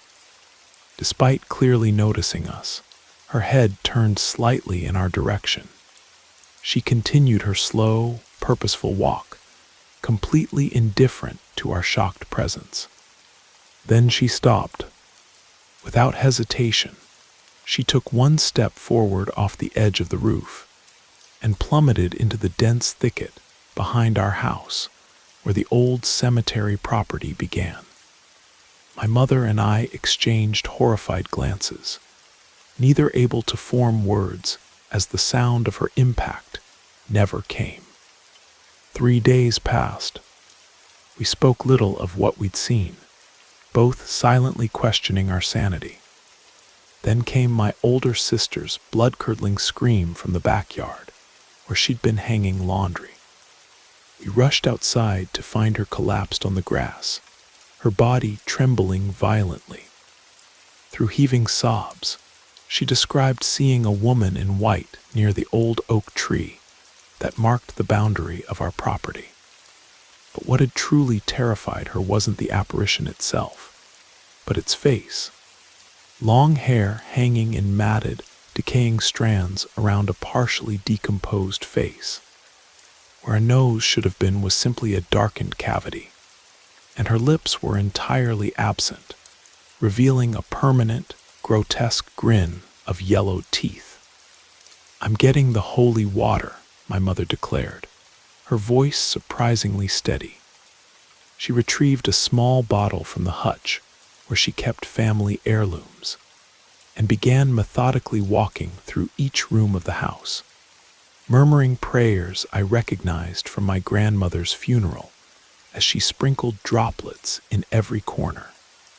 In the midst of her ritual, an ear-piercing shriek cut through the air, not from outside, not from upstairs, but seemingly from everywhere and nowhere at once.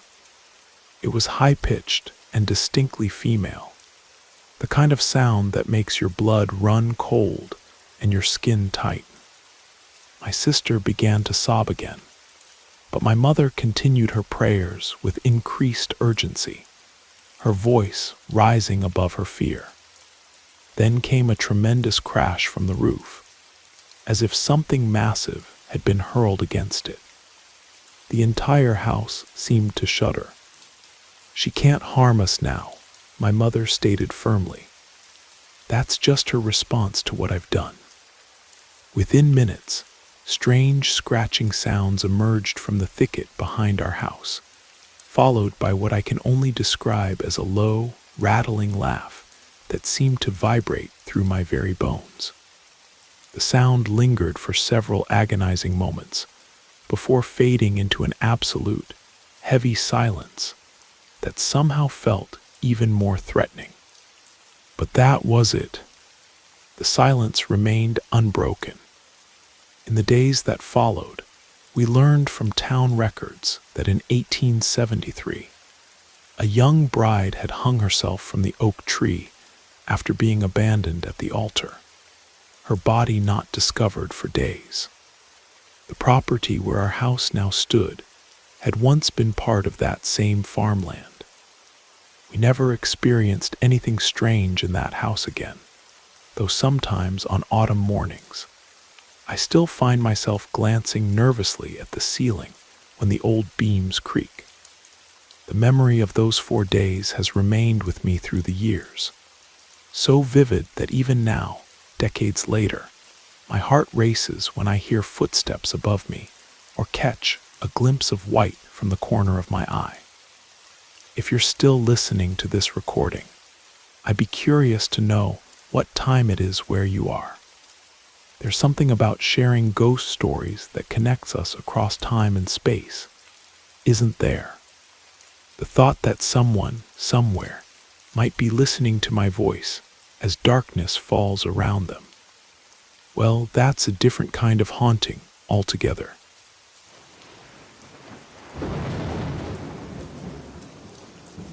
You made it to the end of the stories.